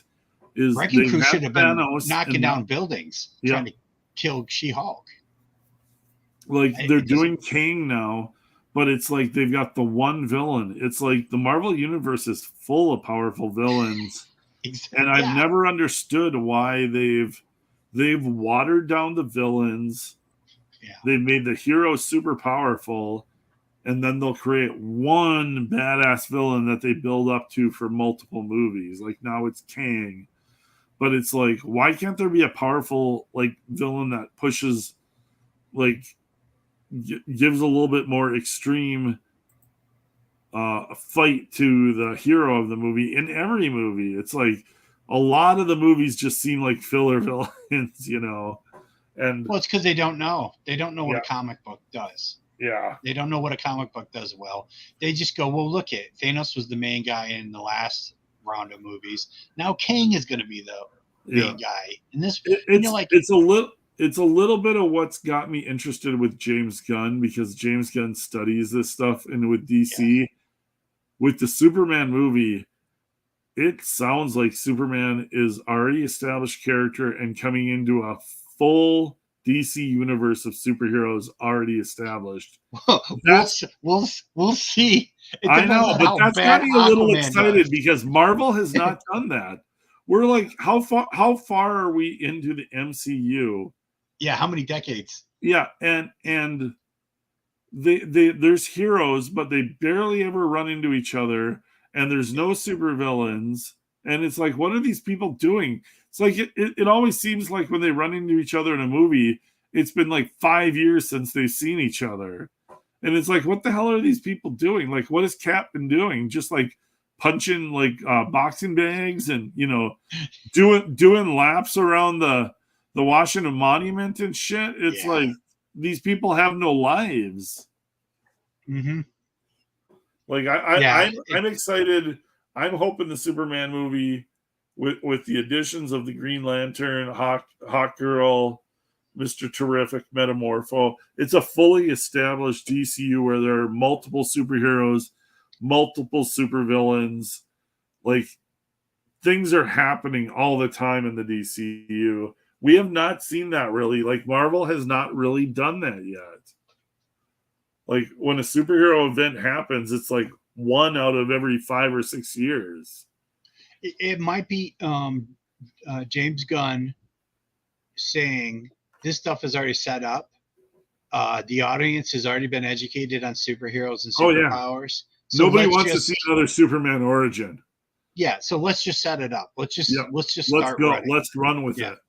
Yep. Superman is Clark Kent. He works at the Daily Planet. Lois Lane works at the Daily Planet. There are other superheroes in the DC universe. There is a Justice League. Let's go. Let's hit the ground running. Like, that's got me a little bit more excited about the DCU now. I don't know. Like, Marvel's the only thing in the Marvel universe I'm excited about is Deadpool Wolverine. Deadpool Wolverine could be the bomb. And after that, I don't know what there is to be excited about the MCU. I don't like Deadpool Bugs Bunny. I like Deadpool Ninja more than I like Deadpool I get that. He's a little much. Yeah, but I'm hoping Wolverine. You can't argue with those ticket sales, man. No, I would not. I think a lot of people like Deadpool Bugs Bunny. I'm okay with it. I'm okay with the jokes, and you know, it fits the character. And the movies are fun. Like, it's like escapism. Yeah. And that's the thing, is the MCU, sometimes it takes itself way too seriously. You mean like Eternals? Yes, Eternals. Holy crap. Like Secret Invasion is supposed to be the spy thriller. It's like nobody gives a shit. Nobody gives a shit about Nick Fury wandering around Russia, movie spy intrigue bullshit. Nobody gives a crap. Like, dude, what about Eternals? Eternals ends with a giant celestial head that nobody has ever mentioned again. Stone head sticking out of the ocean, and we're just like, it's never been brought up again. It would be great if at the end of Deadpool he had like the after trailer is what's headquarters? What's the company called? Damage. Oh God, I hated those comic books were so shitty. I know, they were awful, but it was like, and they established it in the Spider-Man movie because the Vulture worked for, or he got his job stolen from Damage Incorporated or whatever it was. Yeah, the government took over or something. And like at the end of like the Deadpool post trailers is just whatever the Damage company. I can't think of the name of it. They're just out there like with chainsaws and laser torches, just like out in the ocean, like cutting down pieces. the giant stone alien that came out of the earth. Yeah. SF Gaming, he has a lot of people brought this up. It's just the same problem that people brought up with Eternals is where have these characters been? Why didn't they fight Thanos? So Yeah, exactly. Where's Fantastic Four been, and where's X-Men been? And I hate the multiverse. I think the multiverse is a double-edged plot thread where anything cool that you do, you can then immediately reverse. That's probably what they're going to do. The X-Men are going to come from a different universe, and so will Fantastic Four. And for whatever dumb reason, they'll have them in the normal Marvel universe, and that'll be it. Or maybe they'll just establish the X-Men universe, the Marvel universe, and it's gonna get restarted at some point, just because they're gonna need new, younger actors, and they'll have a new generation. Like you go 20 years, 2008, 2018, we're at 2023. 5 years, it's going to be 20 years since the first Iron Man movie. 20 years is a generation. So you're going to have a new generation of kids. You're going to have a new generation of movies. And the multiverse sets up, you get young actors. You can relaunch all the superheroes at the same time. So X-Men, Fantastic Four, Avengers, all these people show up. And there's no like weird thing of like, oh, where were the X-Men? Where were the Fantastic Four? It's just a matter of time, and it's just a matter of when Disney decides to do it. I think you just forget about the Avengers for a while. You burn them down. Just show us some Fantastic Four stories. Show us some X-Men stories. And that might be what it is. It might be the next 6 to 8 years is Fantastic Four and X-Men movies. And then they relaunch the Avengers somehow, so it all ties together. Something of that nature. But there's going to be a reboot, a revamp, a new 52, if you will, at some point, because they're not going to stop making Captain America and Iron Man movies now that they've established. They're going to wait it a little bit, but they're going to bring new actors in to play those roles, guaranteed. Like those are in the lexicon of superheroes now, and Disney knows they can make money off of them. So, well, in the older movies and the DVDs and the brands and the Blu-rays and all that stuff. So it's true. Iron Man, I think, as far as across the board merchandising, led the way. It's easy to make an Iron Man toy and Iron Man those little plastic masks and everything. Yeah. Yep. No, absolutely. You make them and they look great no matter how bad the articulation is or whatever. They still look really good. Yep. Well, that's even the same with the movie. Like, whenever you saw Tony Stark's face, that was Robert Downey Jr. making sure he's not getting replaced.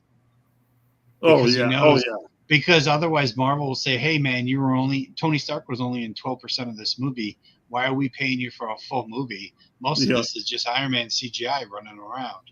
So. Speaking of superheroes, who made sure that their faces weren't covered through a major part of them. Spidey's mask always got torn at the perfect point in the earlier movies. It's like, you got to make sure that you see the actor's face, and Spidey's in a bad enough balance. Oh no, his mask got torn again. But just to make sure that we cover all our topics tonight. Oh, and it's perfect. We got Andrew Garfield down in the corner here. I'm not sure what he's saying. He's just saying, I wish they would put me in the next Spider-Man movie. But whoa, hold your horses, Andrew Garfield. Because maybe Andrew Garfield shouldn't have run around saying how he's bisexual and stuff after his second Spider-Man movie.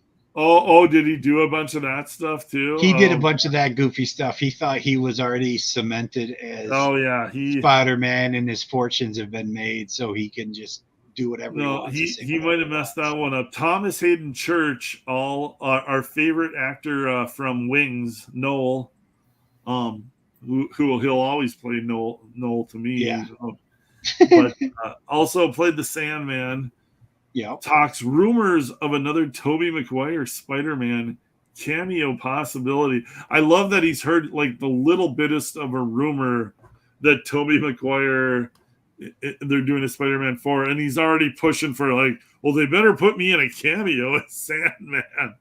Because everybody's chomping at the bit for him to come back as Sandman. But go ahead, Rob. I was going to say, does anybody really care if Tobey Maguire comes back? I haven't really liked the Spider-Man movie since the first one. What I would say is Sony has Spider-Man license locked down 100%. They'll never give it back to Marvel now. Like Sony will never give unless Marvel or unless Disney buys out Sony. Like they'll maybe negotiate it depending on who's in charge. But that Spider-Man license is never going back to Disney. Oh, no, I'm not saying Sony won't stop making movies. I'm like, does anybody care? I think I never liked Spider-Man anyways. I like Spider-Man. Oh, you're that. Okay, that's. So I don't even, look at the box care. office on the Spider-Man movies, Rob. Yeah, it made a lot of money. You might not like them and some people might not like them, but I think they're going to keep making. I'm gonna go out on a ledge here. He skews younger crowd too, doesn't he? Well, he does, and that's the weird thing is, I thought it set up perfectly to bring Garfield back, do a Spider-Man 3, tie it in with all the villains movies they're doing because you got Tom Hardy as Venom. You do Tom Hardy versus one of the Spider-Man actors in a movie, it's gonna make bank. Because Tom Hardy.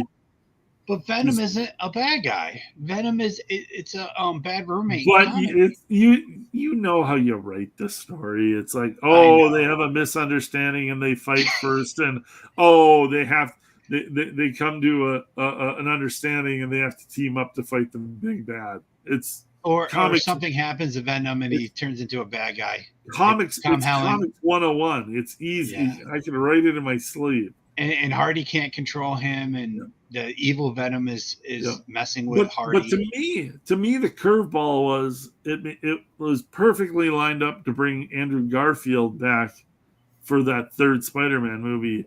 The fact that now they're talking Tobey Maguire and Sam Raimi coming back for Spider-Man 4 instead of Amazing Spider-Man 3, that's the curveball to me. Because I thought those guys were done. Why would they do that? I didn't think they were dumb. I thought they were done with Spider-Man. Won't that just confuse the audience? Exactly. It sounds stupid. Sony doesn't care. Raimi's still kind of a big deal, and coming off the success of Doctor Strange, like guess what? Guess what these older Hollywood directors and actors don't do? They don't turn down big paydays when they haven't been on screen for 10 years. Like Tobey Maguire hasn't done anything in a decade, and then he got a whole bunch of attention in Spider-Man. Guess what? You back up a dump truckload of money to Tobey Maguire and Sam Raimi to make. You don't have to. 4. They're going to do it. Back up the truck for Tobey. Tobey said yes to $50,000 for the first Spider-Man movie. Wasn't he in some kind of accident though? Like he had an accident and his back wasn't really good. And they actually leaned into that. With the effects and with the stuntmen and the CGI they can do now, all he has to do is his close-ups, and they can CGI the rest. I meant as far as like he disappeared, but he really didn't. He was. He got hurt. It was because of that injury. Yeah, and I didn't know that much about the injury, so that could be a big reason why. Yeah, it's possible. Yeah. Like I would say the rumor to me, the biggest surprise was that it was talking about Tobey instead of Andrew Garfield, because they were ready to print money. They could have put Andrew Garfield in there, threw some of the new Spider-Man villains in there. They would have just been printing money after No Way Home. Like that movie was such a big hit, and everybody was so in love with the older Spider-Man actors coming back, that was easy to do. I thought just get Andrew Garfield, throw Venom in there, throw the Vulture in there, throw Morbius in there. You've got a hit. You don't even have to think about it. The thing that surprises me is the Tobey Maguire, Sam Raimi element of it. Like that's the curveball I didn't expect. What surprises me is once that made $1 billion, after they didn't just immediately start talking about the next movie. Isn't that weird? They did nothing. Like, oh hey, this came out. Because it's the limited agreement that Sony has with Disney though. Like, so in order to, they had the agreement for those 3 movies. Disney, Marvel could use Spider-Man, but Sony owns all the rights to that stuff, and that's as much of an agreement as they got right now. Yeah, well, so Sony just cranks out another Tom Holland Spider-Man movie. Well, no, because then they'd have to sign Tom Holland. Tom Holland is under a Disney contract. Oh, he is? Yes, that's why they don't. That's why Tom Holland doesn't just go and do Sony Spider-Man movies. And the thing is Sony doesn't necessarily want to split all these Spider-Man movies with Disney. So if they can get Tobey Maguire, if they can get, and that probably has more to do with it why it's Tobey Maguire instead of Garfield. Yep, Garfield. Is it might have been background contract negotiations. What are you like? What are we want? Who's signing for less? Who can we get the best deal with? Because it made no sense Sony wasn't doing it, getting the next Spider-Man movie fired up. So now this rumor comes out that it's Tobey Maguire, and who knows? Maybe it's Sony negotiating. Let's let it out there that we're talking to Tobey Maguire. Maybe that's gonna get God. So Garfield. Maybe that's going to undercut Garfield. They're working. No. I have a little info on this. To get a cheaper contract. I have a little info on this. Yes, Toby's cheaper. Right now, Toby's the cheaper of the 2 actors. Yeah, I would think so. And you need 1 movie before you put him up against Kraven to do the Kraven's Last Hunt. Oh yeah. And he's old enough where he could have a daughter, and that's part of do the Spider-Girl spinoff. Yeah. So that's where I think they're headed, from what I hear. Yeah, and that all makes sense. But yeah, what didn't make sense is after this huge success of Spider-Man: No Way Home, and you've got Garfield, you got Tobey Maguire. It made 0 sense for Sony not to run with that, to get a new Spider-Man franchise going in whatever way or form they were going to do it. But they've already established the villains. Venom movies are making money. Morbius was kind of a joke, but it didn't lose a substantial amount of money. Who knows what money? Yeah, who knows what Craven's going to do? But Sony would be crazy not to get their own Spider-Man movies going, that they don't have to give a cut of it to Disney. Because, the Spider-Man movie doesn't need the rest of the MCU around it. Why is Tom Holland on a Disney contract instead of Sony? How did they screw that up? Because when they negotiated it, this is guesswork. This is guesswork on my part. This is unverified sources. Marvel had a lot of the leverage because of the success they'd had with their movies. Oh, so Sony was desperate to have Marvel. Sony was and what the producer, that lady producer from Sony, she was she had gotten kind of not canned, but she was no longer a Sony executive, but she maintained the rights to the Spider-Man movies. So she wanted to ensure that the Spider-Man movies were as successful as possible because it would give her more power. And with the success of Marvel, I think she signed off on a lot of stuff for that 3-movie trilogy. She signed off on a lot of stuff, also allowing Disney to cast the new Spider-Man. Oh, okay. And this is kind of like the Star Wars story. Where there's so much behind the scenes stuff. Star Wars was a big hit, and they wanted to make another Star Wars movie, and that's when the studio found out that they didn't own the rights to Star Wars or the rights to make a Star Wars movie, and they had to go back to George Lucas. Yeah. So they're wait a minute, we don't own the rights. We can't just make another. No, you can't. can't make it. We don't own the rights to the Star Wars. George Lucas owns those rights. They're like, why did we make this movie then? Now it's a big hit. We didn't think it was going to be a big hit. Okay.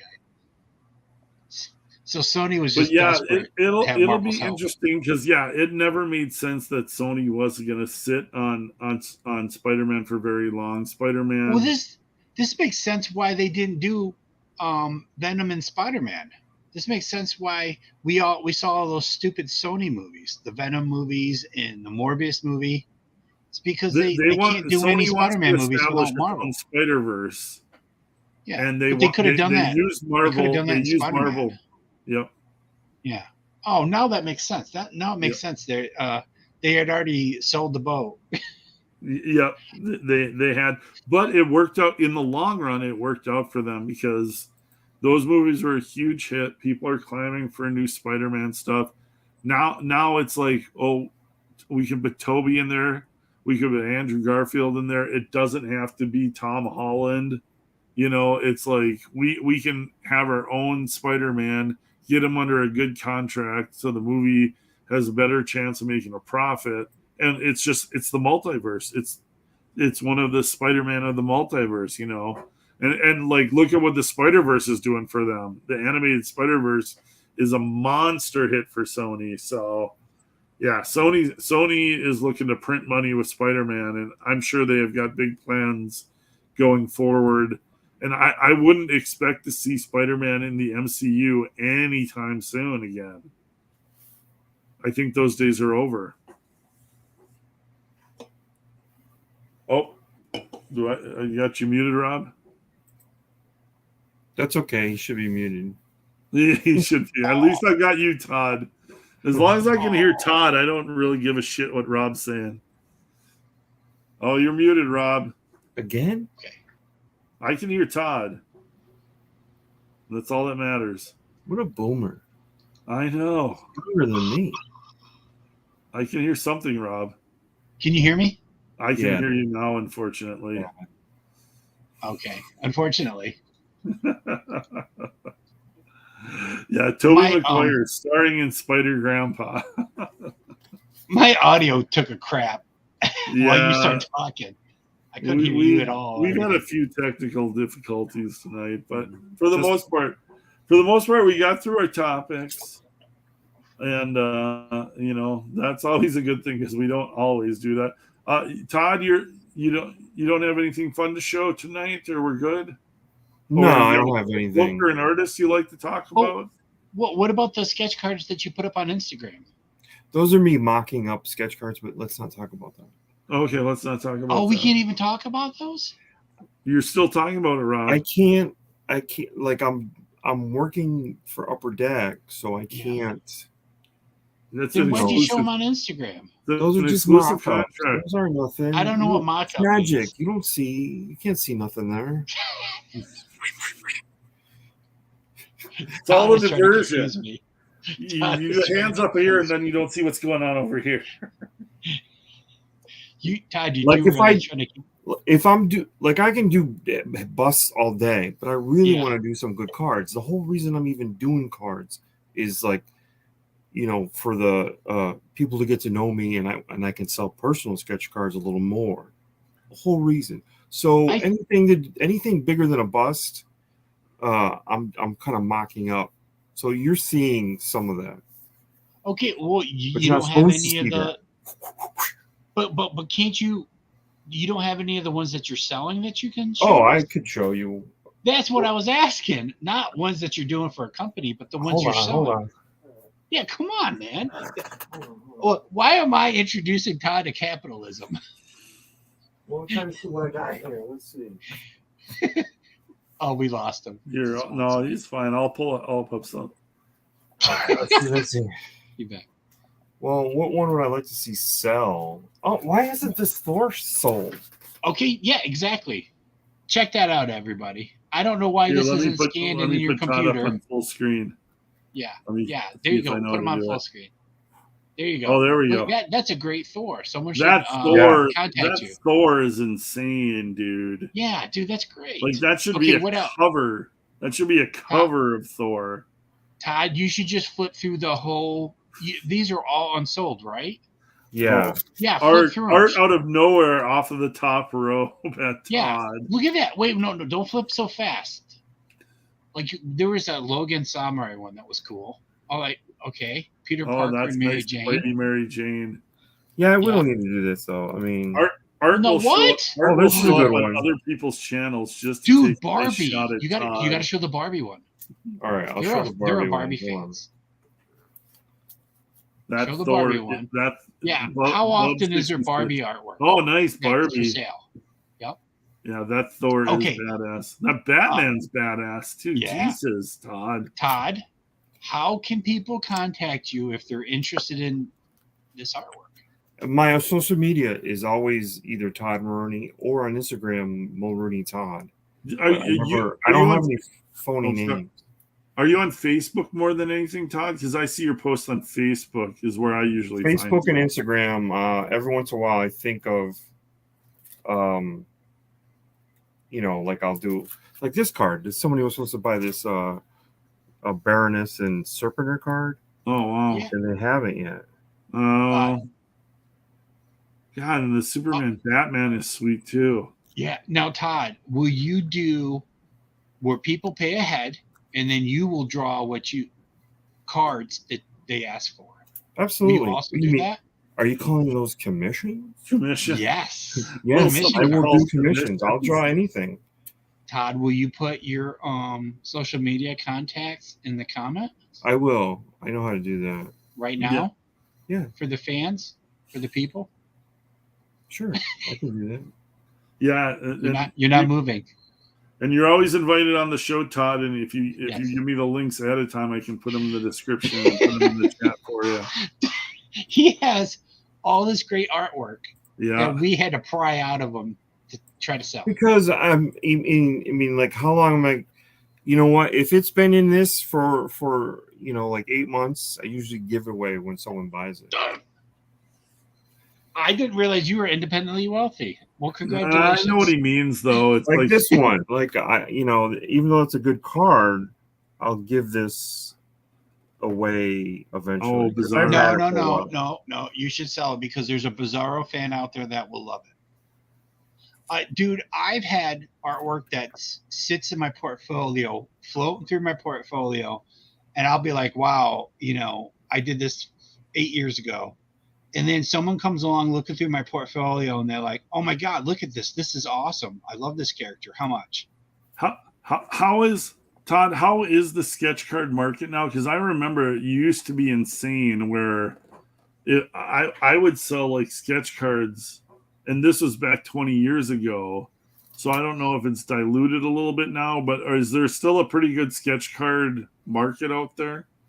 I started doing this in October because I did a local convention. I'd never done sketch cards before, and I even learned things there because there was a guy there.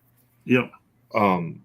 But I started selling them outside of that convention. Like I tried, my first eBay.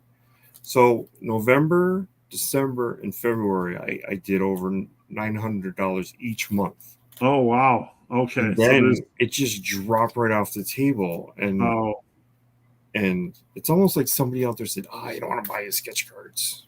Yeah, he's do you post? And I'm gonna butcher the name of it, but it's an old website. It's like comics collectors art. Comic art fans. Yeah, comic art fans. Where it'll be like fans. I've that never collect seen art sketch will post cards their on there.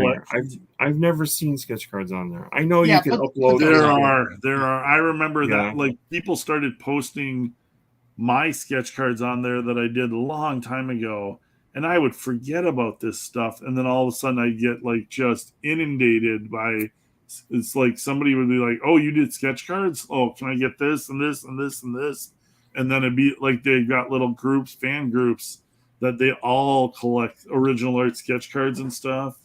This set was the last one of the other sets I had to work on. Oh, this is called Ultraman, and you can see that I really tried to, like, the absence of color, like David Yarden. You guys know, washed out light colors, but it looks great. Right, to sort of mold the idea of like, his face is round and it's on different planes. I figured out, like, I look at David Yardin mostly, who does a really, and Todd Knock, they do really good Copic coloring.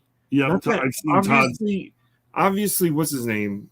Both Mark Brooks and Adam Hughes, they do in grayscale, and then they bring it into Photoshop and they color that stuff. Adam Hughes does. I don't know what Mark Brooks does. He like does the makes same everybody thing. sunburned. He works in grayscale and then goes in and colors all that. And yeah, don't put Mark Brooks's name. I know.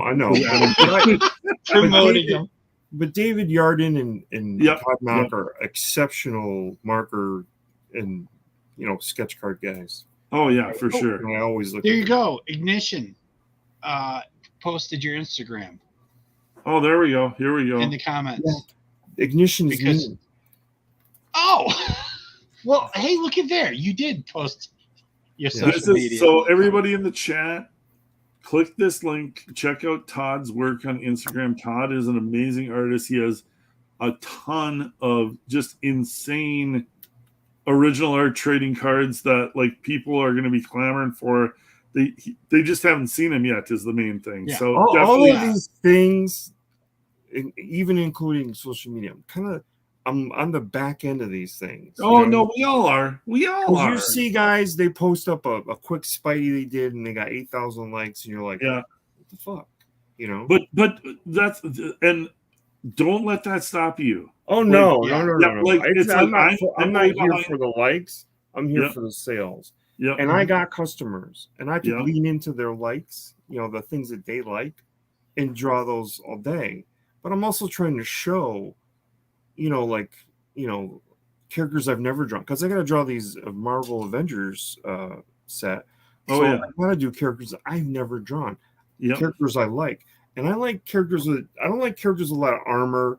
I don't like pouches, but I like a lot of lines that define the costume. For instance, like Elektra herself. Yeah, she's got a lot of lines and a lot of different things that define her costume. I love that kind of stuff, because that's where you can really break out on a female figure. That's where you can really do some detail. Oh yeah, you can sculpt her out with just curves of the straps and everything. Right, on the skin itself, you don't do a lot of detail because it makes him look less feminine. Yeah, exactly. So that Elektra that I did, Rob, I look at it and I go, I love that. It looks really good. And I love like I did the scraggly hair.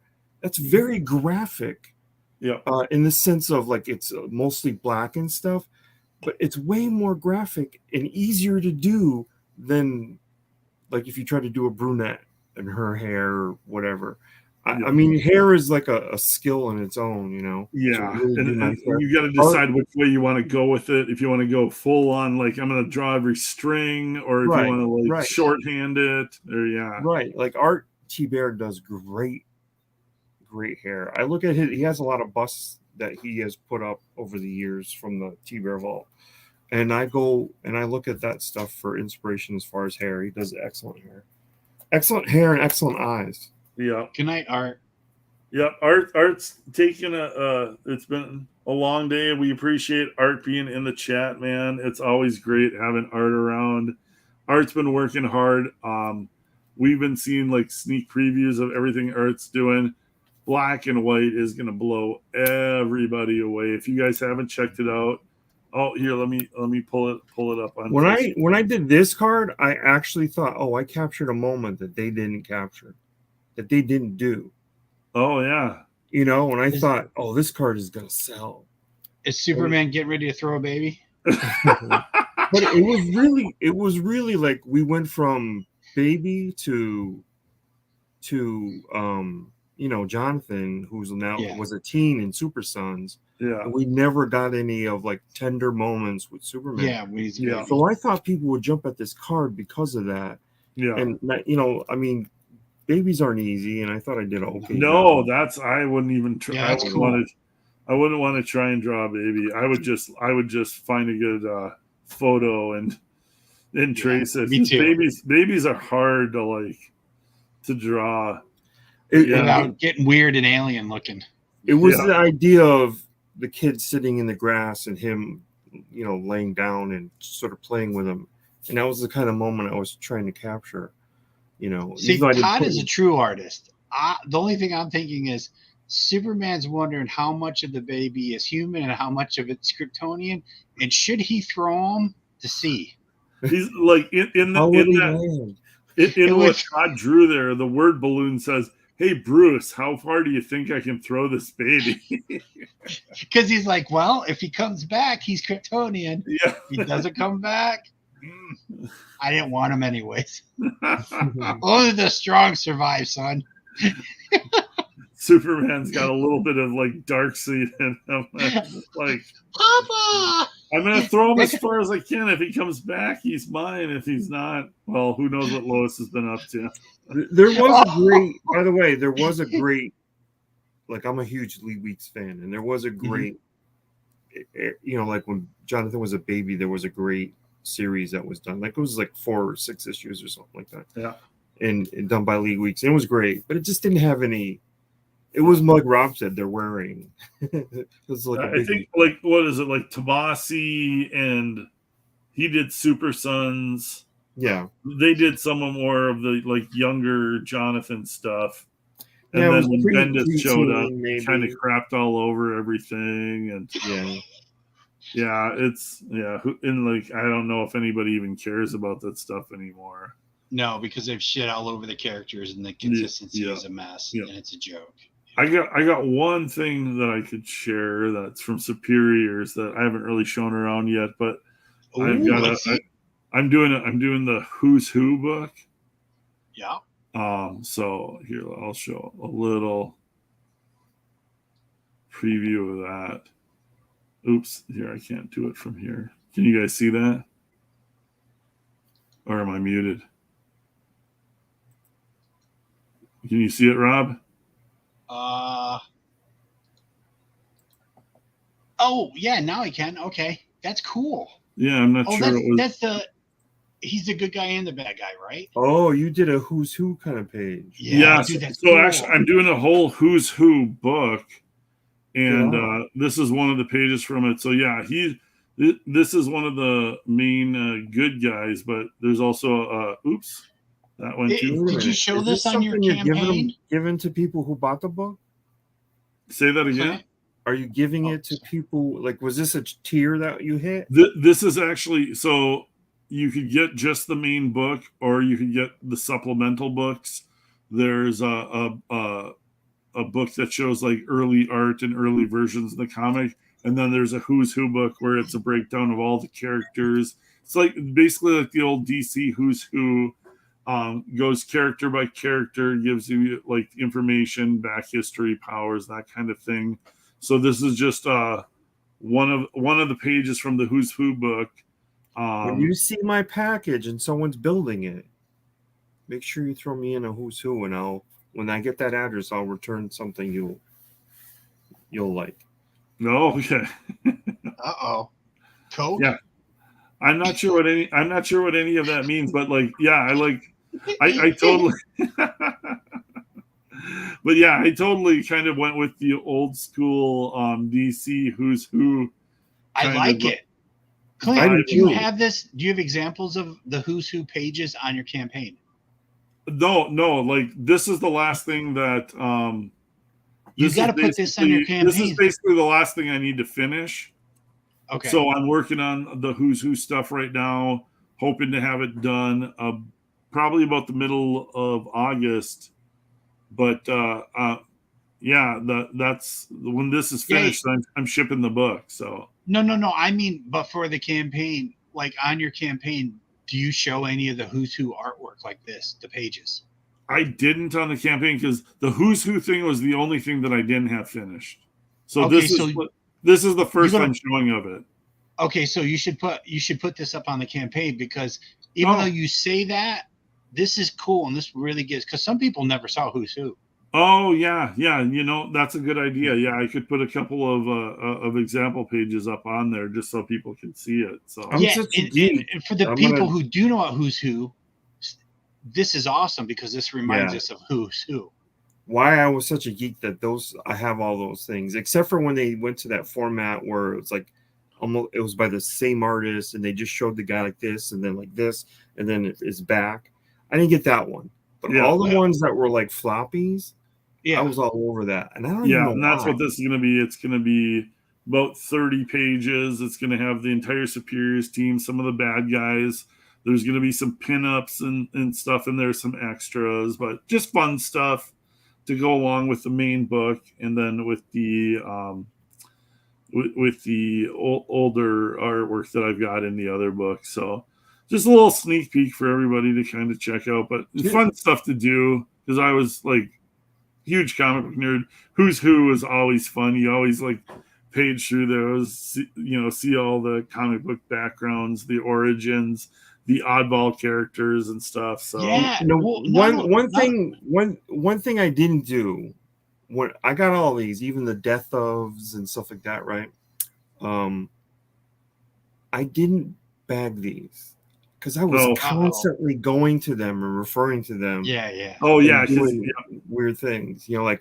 And those pages yellowed fast. Yeah.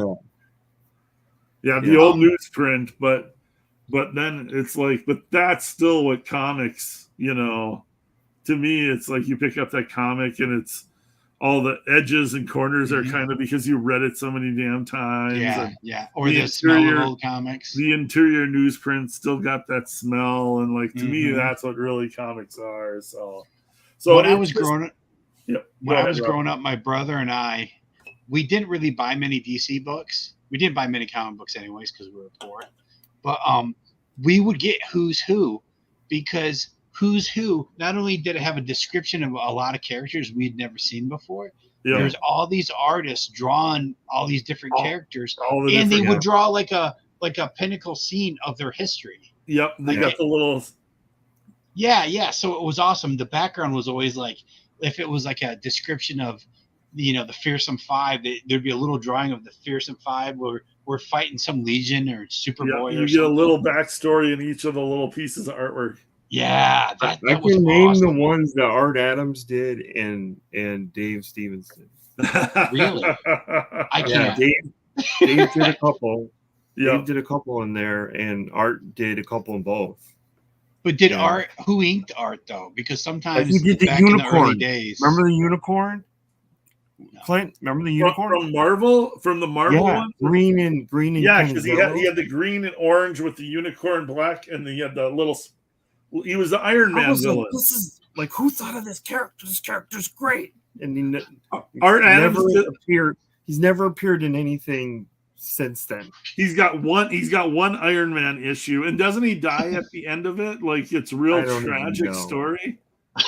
Or am I thinking of the Living Laser story? I might be thinking of the Living Laser story.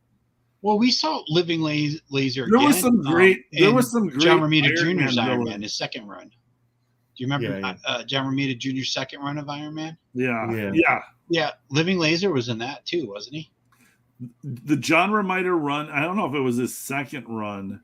His second run had because I didn't buy that many issues. This was 80s Iron Man with John Romita. Or John Romita. His second run was the 90s. Okay, yeah, no, this is the first run in the 80s. John Romita Jr.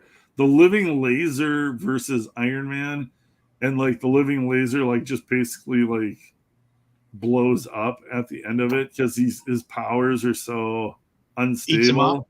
Yeah, it's such a cool story. That's to me, like that's what comics are missing now is those one-shot issues where it's like this story is just like, oh man, that was awesome, and it's just like one issue.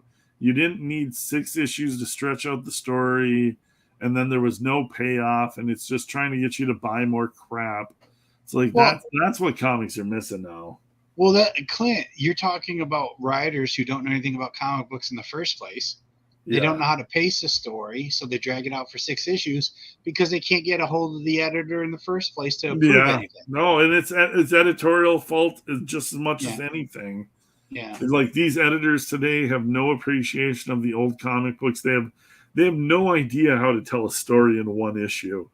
Well, also, would you, if you were a writer, 12 issues and you create 8 new characters, and then you got $2,000 an issue, and then they show up in the next Iron Man movie. Yeah, and then you get And here's nothing for it. your You're getting your $6,000 name check. at the end of the credits, maybe if you're lucky. And a $6,000 check. Oh boy! You know, Rob, you did say something that kind of I can remember. Right? You mentioned artists that like you never saw, didn't know what books they were on, whatever. Sandy Plunkett did like Doctor Strange and Cleo in the official Marvel handbook. Oh yeah. And I didn't know who he was. And he was very much a precursor to like Art Adams and Marshall Rogers. This guy is his line work is fantastic. Oh wow. When did he actually do Marvel stuff? He did do Marvel stuff. He did do some Doctor Strange stuff, which I later found out. But he's one of those guys that illustrated so well. He was easily out of comics pretty quick. Oh yeah, okay. And that's like always Bernie Wrightson times 10 kind of thing, you know. Well, when you say those, go ahead, there's Rob. a lot of those guys, especially if they live in the New York City area. They do a Marvel project or they do a couple Marvel books, and then advertising pays so much more. Yeah, straight into advertising. Yeah, they realize, wait a minute, why am I working so hard for $2,000? They'll get paid $8,000 for less work. Yeah, it's kind of crazy. But yeah, when you say Doctor Strange and Cleo, and you're talking late '80s, mid to late '80s, I can like envision, and I don't know if it's exactly the artist you're talking about, but I remember those images, especially in like Who's Who or the Marvel Universe books. And yeah, I kind of think I know what artist you're talking about there. Did somebody said he did a Marvel Kirby fanfare? Crackles? Oh, a Marvel fanfare. Okay. Kirby Crackles too. It sounds like they were. Was Plunkett kind of graphic? He was like a cross between Kaluta and Dave Stevens. Yeah, it's exactly who I didn't know his name. I didn't know his name was Sandy Plunkett, but I know exactly Kaluta. When you said Kaluta, that's what I'm envisioning. Yeah. Because I think that Marvel fanfare, that sounds kind of familiar. Mm-hmm. That name, Sandy Plunkett and Marvel fanfare. Then you said Marshall Rogers and Marshall Rogers Batman. Oh, that was good stuff. I never saw that. Never read any of that stuff. And when I did, it was really lackluster because now it's Jim Lee and Neil Adams figures. And stuff. Marshall Rogers seemed plain. Well, and then it took me a while. I had to go back through collecting to find the Alan Davis Batman, which I did not know existed for the longest time. And I only knew that because of the McFarlane Batman story, the first issue. He did like the fill-in issues or something of that big side or whatever those are called, with the skull mask and everything. And I was like, Alan Davis Batman, and then Alan Davis on Batman and the Outsiders is like, that's I loved that graphic design of that character. I mean, you could actually see Death Raider influenced by that character too. Oh yeah, with the hood and the skull mask. The hood and the skull, and even the guy that doesn't hand like weapons. Alan Davis, huh? No, but I do like McFarlane, and McFarlane did the 3 issues, right. 3 of the 4 issues. Didn't he do 3 or did he do 2? I don't remember how many issues. I know he did like a cover and like fill-ins or something. Yeah. Because I have the trade paperback of it, and I was disappointed because Alan Davis drew the cover. And I'm like, what? Why did Alan Davis? You were disappointed? Oh, yeah, Rob. I always have to be careful because Chris took over Excalibur from Alan Davis, Wozniak. And he admits it was like a tough gig to follow, but I remember collecting those comics, and I love Alan Davis, and me and Chris have talked about this, so I don't think he'd be mad at me, but he's like, Alan Davis, that was tough to follow, and it's like, Alan Davis is good. He's such a fantastic artist, but his Excalibur stuff was all Doctor Who-y. hated that shit. I just wanted a mutant. Oh, and see, like I didn't know Doctor Who at all, being like a I young didn't either. American kid. So I was enjoying the crap out of all that stuff because it was totally new to me, and I it just hated seemed that. like these. And I love the multiverse. Like when he went to the goofy MCU multiverse, where like Giant Man was so big that he was just standing in the ocean, and like Yeah. all the characters were weird, oddball versions of themselves. I love that issue. I thought that was so funny, but maybe not for everybody. But I love that stuff. Like I like the way he drew Captain Britain because he Oh was yeah, huge and he was he was jacked. like the mega superhero. But I just remember going like, this book is so good and so awful all at the same time. Oh no! I just wanted them to fight mutant villains. Why aren't they fighting the Sentinels? You were just all X-Men stuff. No, Yes. I got a kick out of how it was tied into the main MCU, but they were doing their own thing.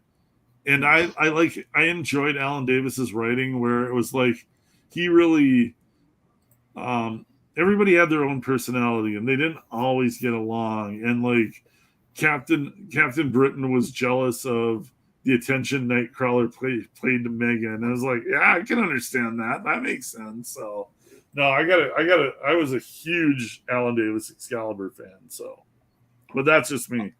And I got to work on Excalibur. So, On what? Mel Ruby and I did a few issues of Excalibur, and they were shit. I remember Mel Ruby being on there. Okay. Yeah, they literally didn't have any good villains. Like, I remember just telling Mel, I'm like, dude, Juggernaut in an issue, Sentinels in the next issue, like just going through the X-Men villains. Yeah. And instead, it was a slow, drawn out aliens show up bullshit. Oh, dude, this was the beginning of Marvel stretching out stories so they would fit into a trade paperback. And the coolest thing I worked on Marvel before I went to CrossGen was, it was what if Colossus had he had joined the Soviet super soldiers. Oh, okay. And it's because it was one self-contained story. Yeah. And the whole thing stuff happened. Yeah. And it's Mel drew the Soviet super soldiers awesome. Colossus looked awesome. Colossus killed Xavier's son in like the first few pages. Oh. Just breaks his neck. Dude, that book was so much better than anything I had worked at. Well, in those one shots, and it's a what if, you can just go wild in them. And if you got a good writer, it's that's fun city to draw that kind of stuff. So stuff actually happened and it was fun. Yeah, exactly. Absolutely. Yeah. Marcus said that Todd worked on Batman Year 2. And that was awesome. Oh yeah, for sure. And I mean, it was like Todd McFarlane following Alan Davis. It's like, dude, that's like night and day. What were they thinking? I know, but two crazy talented guys, but like totally different types of artists. So yeah, it's pretty wild. And SF Gaming says Spawn is his favorite comic. I never liked Spawn because I always liked Todd's cartoony faces, and Spawn was hamburger face. Yeah, with the mask and cape. Todd was too busy starting up his toy company, so he was just drawing Spawn sitting around with mostly cape, all covering up all the artwork. Yeah, but I mean, whatever complaints he got about Todd, he knew what he was doing.